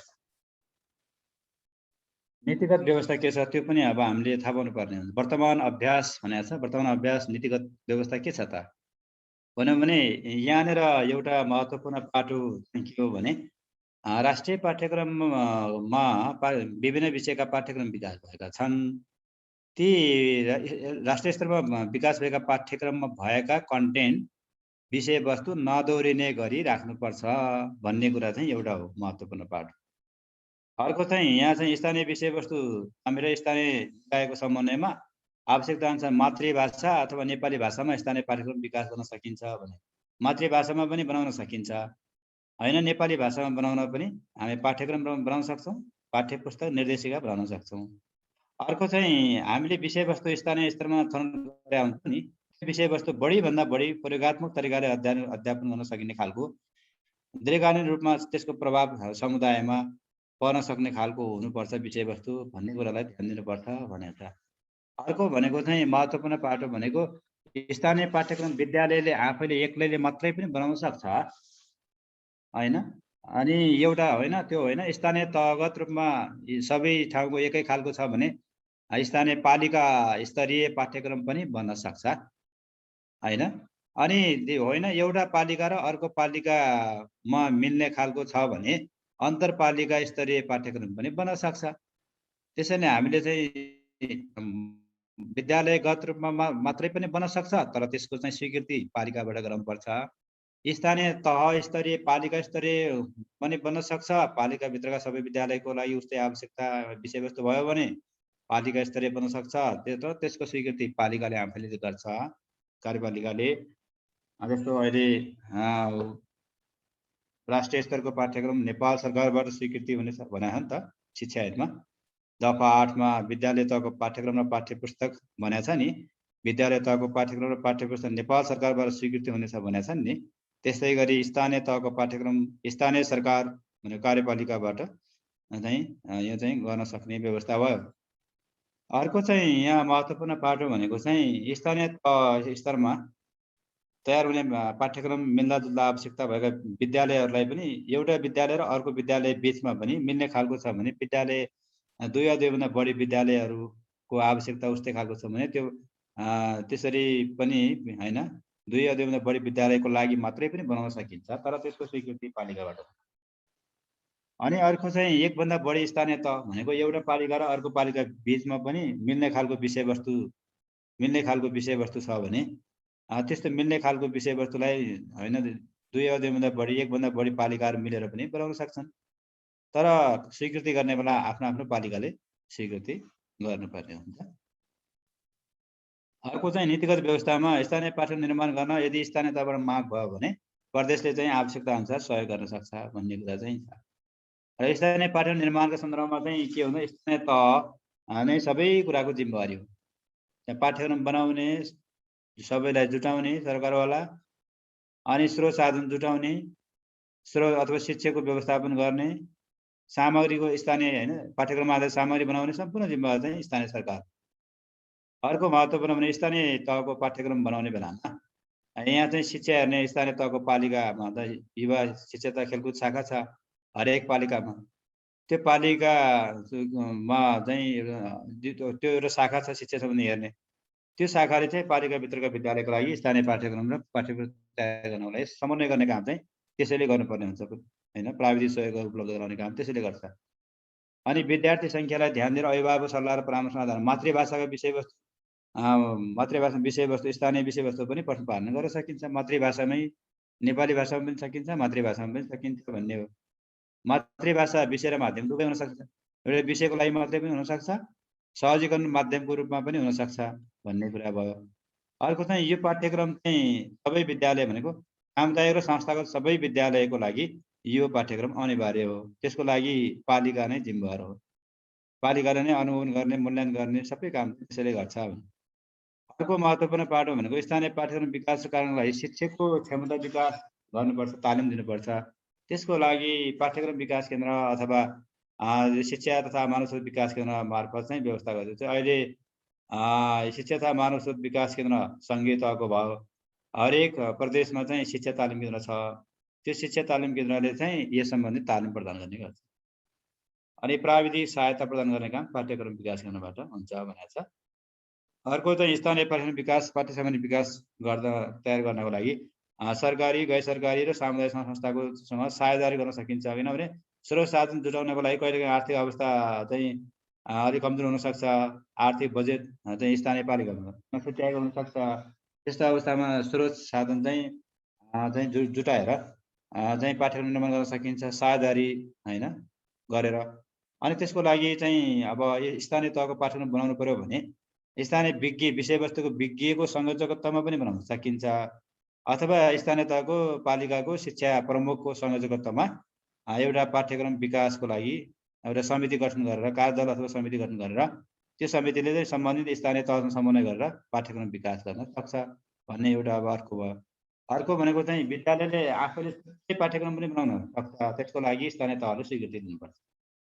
स्थानीय तह अथवा विद्यालयको आवश्यकताअनुसार केन्द्र अथवा पाठ्यक्रम विकास केन्द्र अथवा अन्य निकायबाट विशेषज्ञ सेवा लिन सक्छ त्यो पाठ्यक्रम विकास गर्ने बेलामा भन्ने कुरा छ। र आवश्यकताअनुसार प्रदेशले नमुना स्थानीय पाठ्यक्रम बनाउन सक्छ। त्यो नमुना बनाएको पाठ्यक्रम चाहिँ कुनै स्थानीय तहको लागि मिल्ने खालको रहेछ भने त्यही नै प्रयोग गर्न पनि पाउँछ भन्ने कुरा भयो। यसको लागि स्थानीय तहले आवश्यकताअनुसार पाठ्यक्रम विकास केन्द्रबाट प्राविधिक सहयोग सल्लाह लिन सक्छ भनेको छ। अहिले दिइरहनु भएको छ, हामीले पनि सहयोग गरिरहेका छौँ। र स्थानीय पाठ्यक्रममा राष्ट्रिय पाठ्यक्रम प्रारूपको भावना प्रतिकूल नहुने गरी धार्मिक, सांस्कृतिक, सामाजिक सद्भावमा नकारात्मक प्रभाव नपर्ने, राजनीतिक पूर्वाग्रह नहुने र राष्ट्रिय अखण्डता, सामरिक सुरक्षा र कूटनीतिक सम्बन्ध, अर्थतन्त्र लगायतका विषयहरू राख्ने बेलामा राष्ट्रियतामा नआउने खालका विषयहरू मात्रै राख्नुपर्छ भन्ने यसमा हो होइन। यो कुरा चाहिँ अरू मैले त्यही कुरा यसमा दोहोरिन्छ। यसको लागि अब अर्को महत्त्वपूर्ण पाटो भनेको चाहिँ यसमा चाहिँ मातृभाषाको कुराहरू पनि आउँछ। मातृभाषाको कुरा गर्दा हाम्रो मूल भनेको संविधान हो। संविधानले धारा 31 गत अब यहाँले शिक्षा सम्बन्धी अधिकार सबै हेर्नु भएको छ होइन। धारा 31 को धारा 5 मा चाहिँ नेपालमा बसोबास गर्ने प्रत्येक नेपाली समुदाय आफ्नो मातृभाषामा शिक्षा पाउने र त्यसको लागि विद्यालय तथा शैक्षिक संस्था खोल्ने र सञ्चालन गर्ने अधिकार भनेको छ। त्यसो भए भने यहाँ अब यसको लागि यो मातृभाषामा शिक्षा पाउने अधिकार भनेको विद्यालय शिक्षा भन्नाले अब कति कक्षासम्म भयो? संविधान अनुसार भन्ने हो भने चाहिँ कति कक्षासम्म भयो मातृभाषाको कुरा? माध्यमिक तहसम्म मातृभाषामा पठन पाठन गर्न पाउने व्यवस्था भन्ने बुझिन्छ। अनि धारा 32 मा भाषा र संस्कृतिको हकमा छ, 3वटा हक छ। यहाँ चाहिँ कहिलेकाहीँ जाँचमा अब यो चाहिँ अब आउने सम्भावना पनि हुन्छ। यो प्रत्येक व्यक्ति र समुदायलाई आफ्नो भाषा प्रयोग गर्ने भनेको छ।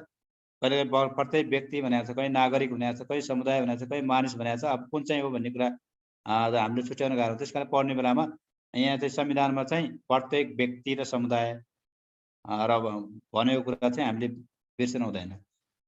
अब प्रत्येक व्यक्ति र समुदायले आफ्नो समुदायको सांस्कृतिक जीवनमा सहभागी हुन पाउने भनेको छ। अर्कोमा भने प्रत्येक नेपाली समुदायले आफ्नो भाषा, लिपि, संस्कृति र सांस्कृतिक सभ्यता सम्पदाको संरक्षण र सम्वर्धन गर्ने अधिकार हुनेछ, हक हुनेछ भन्ने कुरा यसमा उल्लेख गरेको छ यसमा होइन।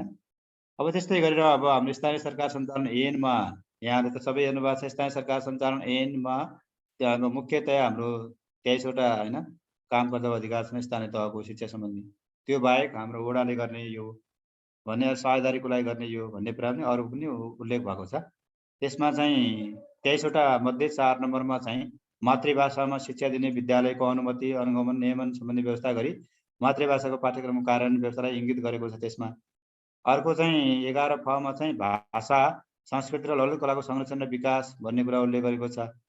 अनि प1 मा भाषा संस्कृति ललितकला संरक्षण विकास सम्बन्धी स्थानीय तहको नीति कानुन मापदण्ड योजना कार्यान्वयन अनुगमन नियमन गर्ने कुरा पनि त्यहाँ उल्लेख भएको छ भनेपछि स्थानीय विषयमा मातृभाषालाई विशेष गरी यहाँ फोकस गरेको यहाँ पाइन्छ। अब राष्ट्रिय शिक्षा आयोगको प्रतिवेदन 49ले पनि अब यहाँ बहुभाषिक समुदायका बालबालिका भनेर यसमा चाहिँ उल्लेख होइन अलि जोड दिएको पाइन्छ। नेपाली भाषा बाहेक अब नेपालमा बोलिने अन्य भाषाहरूमा पनि पालन गर्न पाइने आवश्यक सामग्रीहरू उपलब्ध हुन नसकेमा यस्ता पाठ्य सामग्री उपयुक्त मात्रामा उपलब्ध नभएमा लेख पढ गर्न नेपाली भाषामा गरी आवश्यक व्याख्या र निर्देशन गर्न सक्ने भन्ने कुरा उल्लेख गरेको छ।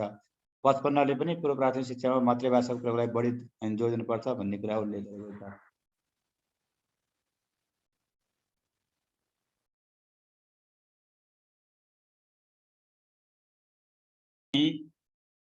यो चाहिँ मातृभाषामा पाठ्यक्रम विकास कार्यान्वयन गर्नुको औचित्य के हो भनेर कहिलेकाहीँ त्यस्तो क्वेसन पनि सोध्न सक्छ। अब त्यसो भयो भने हामी गर्न सक्छौँ मातृभाषामा चाहिँ सिक्न पाउने यो संविधानले त दिएको छ अधिकार, त्यो अधिकारलाई सुनिश्चित गर्नको लागि विद्यालय तब मातृभाषालाई सिकाए विषयको माध्यम पनि विषयको रूपमा पनि यो सिकाइको माध्यमको रूपमा पनि प्रयोग गर्नु यसको औचित्य हो। अर्को चाहिँ विद्यालय तब मातृभाषाका पाठ्यक्रम पठन पाठन गराएर भाषाको प्रयोगको अवसर वृद्धि गर्ने। भाषा जति भाषा को अभ्यास भयो त्यति भाषाको विकास हुन्छ। जति भाषा चाहिँ प्रयोग गरेन त्यो भाषा मर्छ। त्यसकारण यो भाषाको चाहिँ होइन प्रयोग गर्ने अवसर बढाउने संरक्षण गर्ने अब होइन को लागि पनि यो चाहिने भयो। अर्को मातृभाषाप्रतिको अपनत्व विकास गरेर मातृभाषाको सबलीकरण गर्ने माध्यमले अन्य भाषा र विषयको सिकाइलाई पनि सहयोग गर्छ। अर्को मातृभाषा शिक्षण सिकाइ क्रियाकलाप सञ्चालन गरेर विद्यार्थीहरूको सिकाइमा दिगोपना कायम गरेर यो गुणस्तर शैक्षिक गुणस्तरको अवस्थामा सुधार गर्ने भनेको बालबालिकाले घरमा जुन खालको चाहिँ मातृभाषा बोल्छन् त्यही भाषामा विद्यालयमा पठन पाठनको व्यवस्थापन गरियो भने विद्यार्थीले चाहिँ विद्यालयमा त्यो भाषामा चाहिँ पढाउँदाखेरि छिटो बुझ्छन्। विद्यालय चाहिँ बुझ्दै बुझेनन् भने विद्यालयमा जानै छोड्छन्।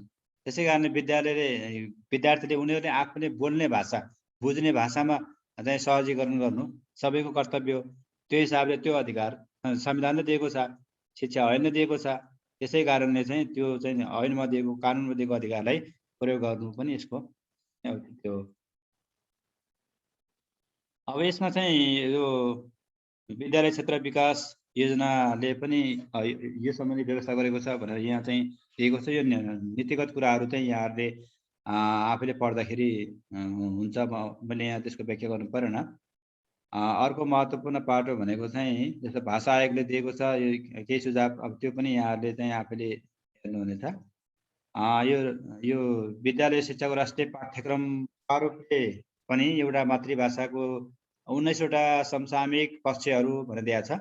19वटा समसामयिक पक्षमा चाहिँ एउटा मातृभाषामा शिक्षा भन्ने एउटा चाहिँ यसमा दिएको छ।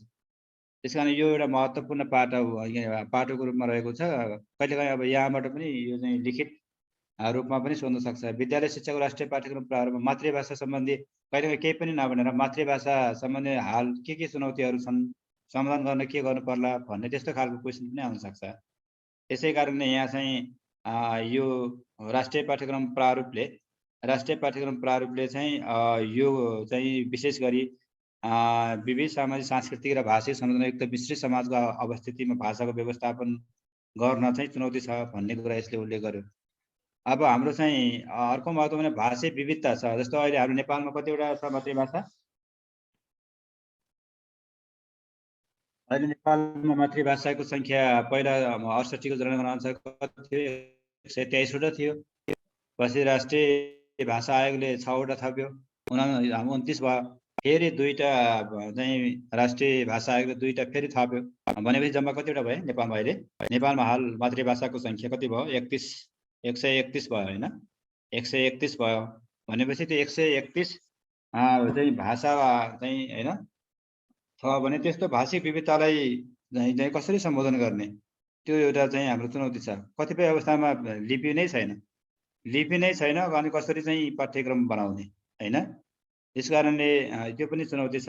अर्को चाहिँ द्वैभाषिक बहुभाषिक शिक्षणका लागि शिक्षकको तयारी पनि त चाहिन्छ। शिक्षकको तालिमको व्यवस्थापन गर्नु पनि अर्को चुनौती छ। अर्को चाहिँ स्थानीय तहको सक्रियता सहयोगमा मातृभाषी शिक्षकको व्यवस्थापनमा चासो पनि। अब कतिपय अवस्थामा चाहिँ के हुन्छ भने यो चाहिँ स्थानीय विषयको रूपमा अथवा मातृभाषाको रूपमा चाहिँ थोरै चाहिँ त्यसको चाहिँ प्रयोग गर्ने सरगरवाला बोल्ने व्यक्ति भए पनि चाहिँ अब अर्को त्यो विषयभन्दा फरक खालको मातृभाषा प्रयोग गरेको अवस्था पनि हुन्छ। यो चाहिँ धेरै पालिकाहरूमा पनि त्यस्तो छ होइन। पालिकाले जबरजस्ती त्यो विविधता अन्तर्गत विद्यालयमा बोल्ने विद्यार्थी होइन 100-100 मा 90% बोल्दैनन्, 10%ले बोल्छन् भने त्यही 10%ले बोल्ने भाषा नै पाठ्यक्रम बनाएर पठन पाठन गरेको केही पालिकामा पनि छ। त्यसको विरोध पनि आएको छ होइन। त्यसै कारणले यो पनि एउटा चुनौतीको छ। विभिन्न मातृभाषा छन्, मातृभाषा बोल्ने विभिन्न बालबालिका छन्, तर अब पाठ्यक्रम बनाउँदाखेरि बालबालिकाको चाहिँ जुन विद्यालयगत रूपमा फरक फरक छ मातृभाषा बोल्ने, त्यसलाई ध्यान नदिएर पालिकाले आफ्नै तरिकाले पाठ्यक्रम बनाएको अवस्था पनि छ। त्यसो गर्दाखेरि पाठ्यक्रमको त्यो बनाएको पाठ्यक्रम कार्यान्वयनमा अहिले धेरै समस्या कठिनाइहरू चुनौतीहरू आएको अवस्था छ। अनि मातृभाषाको पाठ्यक्रम चाहिँ कार्यान्वयनको नमुना रूपमा विकास गर्न पनि चुनौती छ। अहिलेसम्म पाठ्यक्रम विकास केन्द्रबाट ठ्याक्कै भन्नुपर्दा 26वटा मातृभाषाका 131वटा छ। त्यो मध्ये 26वटा मातृभाषाको पाठ्य पुस्तक चाहिँ विकास गरेको छ पाठ्यक्रम विकास केन्द्रले। भनेपछि अब अरू चाहिँ स्थानीय तहमा चाहिँ त्यसरी सामग्रीहरू विकास चाहिँ गरेको अवस्था छैन। केही पालिकाले चाहिँ सहयोग लिएर पाठ्य पुस्तकको रूपमा पाठ्य स्रोत सामग्रीको रूपमा विकास गरेको अवस्था पनि जानकारीमा आएको छ होइन। अर्को चाहिँ स्थानीय तहको सक्रियतामा मातृभाषाका पाठ्यक्रम र पाठ्य सामग्री विकास गर्न पनि हामीलाई चुनौती नै छ। विकास निर्माण भइसकेका मातृभाषा पाठ्य पुस्तक छ, तिनीहरूको चाहिँ भएका पाठ्यक्रमको भएका पाठ्य सामग्रीको कार्यान्वयन गर्न पनि हामीले प्रभावकारी रूपमा कार्यान्वयन गर्न पनि चुनौती नै छ। अर्कोतिर आफ्नो मातृभाषा भन्दा अङ्ग्रेजी भाषाप्रतिको मोह पनि छ, झुकाव बढी छ। अब यसबाट हामीले कसरी चाहिँ व्यवस्थापन गर्ने, यसलाई कसरी चाहिँ आफ्नो भाषातिर भाषाको महत्त्व बुझाएर कसरी पाठ्यक्रम विकास गर्ने, त्यो पनि चुनौती छ।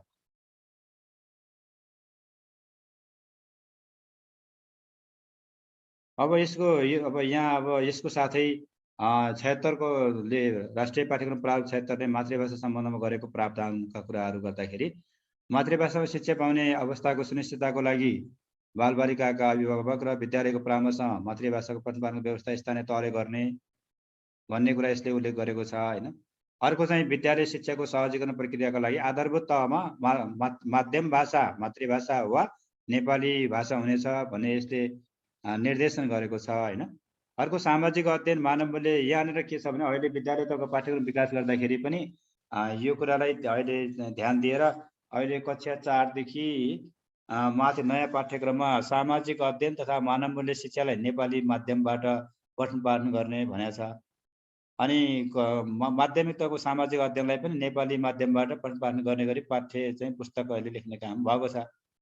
भनेपछि यहाँ यसले प्रारूपले के बोल्यो, सामाजिक अध्ययन, मानव मूल्य, चारित्रिक शिक्षा लगायतका नेपाली कला संस्कृति मौलिक पहिचान चाहिँ मूलक हुने विषयवस्तुहरू बाहेक अरू विषय पढाउँदाखेरि अङ्ग्रेजी माध्यमले पढाउन पाइने माध्यम भाषा, तर यो विषयवस्तुमा चाहिँ नेपाली माध्यमबाट मात्रै पठन पाठन गर्न सक्ने भन्ने प्रारूप 76ले बोले अनुसार अहिले विद्यालय तहको चाहिँ यस्तो कक्षा 1 देखि 3 सम्म हाम्रो सेरोफेरो नेपाली माध्यमबाट मात्रै पठन पाठन गर्ने भनेका छौँ। कक्षा 4 देखि 8 सम्मको सामाजिक अध्ययन तथा मानव मूल्य शिक्षा नेपाली माध्यमबाट मात्रै, कक्षा 9-10 को चाहिँ सामाजिक अध्ययन, कक्षा 11-12 को चाहिँ सामाजिक अध्ययन तथा जीवनोपाय शिक्षा पनि नेपाली माध्यमबाट मात्रै पठन पाठन गर्ने। किनभने नेपाली कला संस्कृतिसँग सम्बन्धित विषयवस्तुलाई नेपाली माध्यम होइन नेपाली भाषाबाट पठन पाठन गर्दा स्पष्ट रूपमा बुझाउन सकिन्छ इङ्ग्लिस माध्यमबाट भन्ने भएको हुनाले अहिले चाहिँ त्यसरी यो विषयको माध्यमको रूपमा विषयको रूपमा यस्तो हुनेछ भन्ने कुरा चाहिँ उल्लेख गरेको छ। तर माध्यमिक तहमा भने यसले के भनेको छ भने नेपाली वा अङ्ग्रेजी भाषा हुनेछ माध्यम भाषा, तर सामाजिक अध्ययन विषय फेरि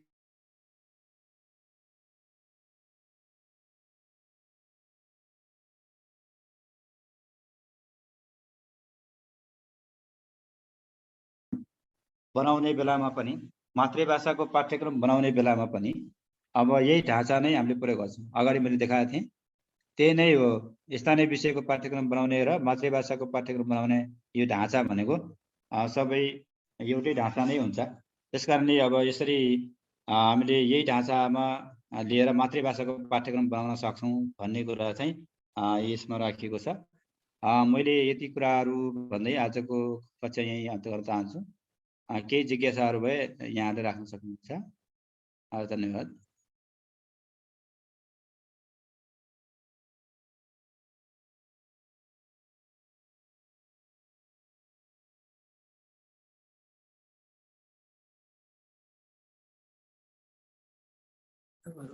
Okay.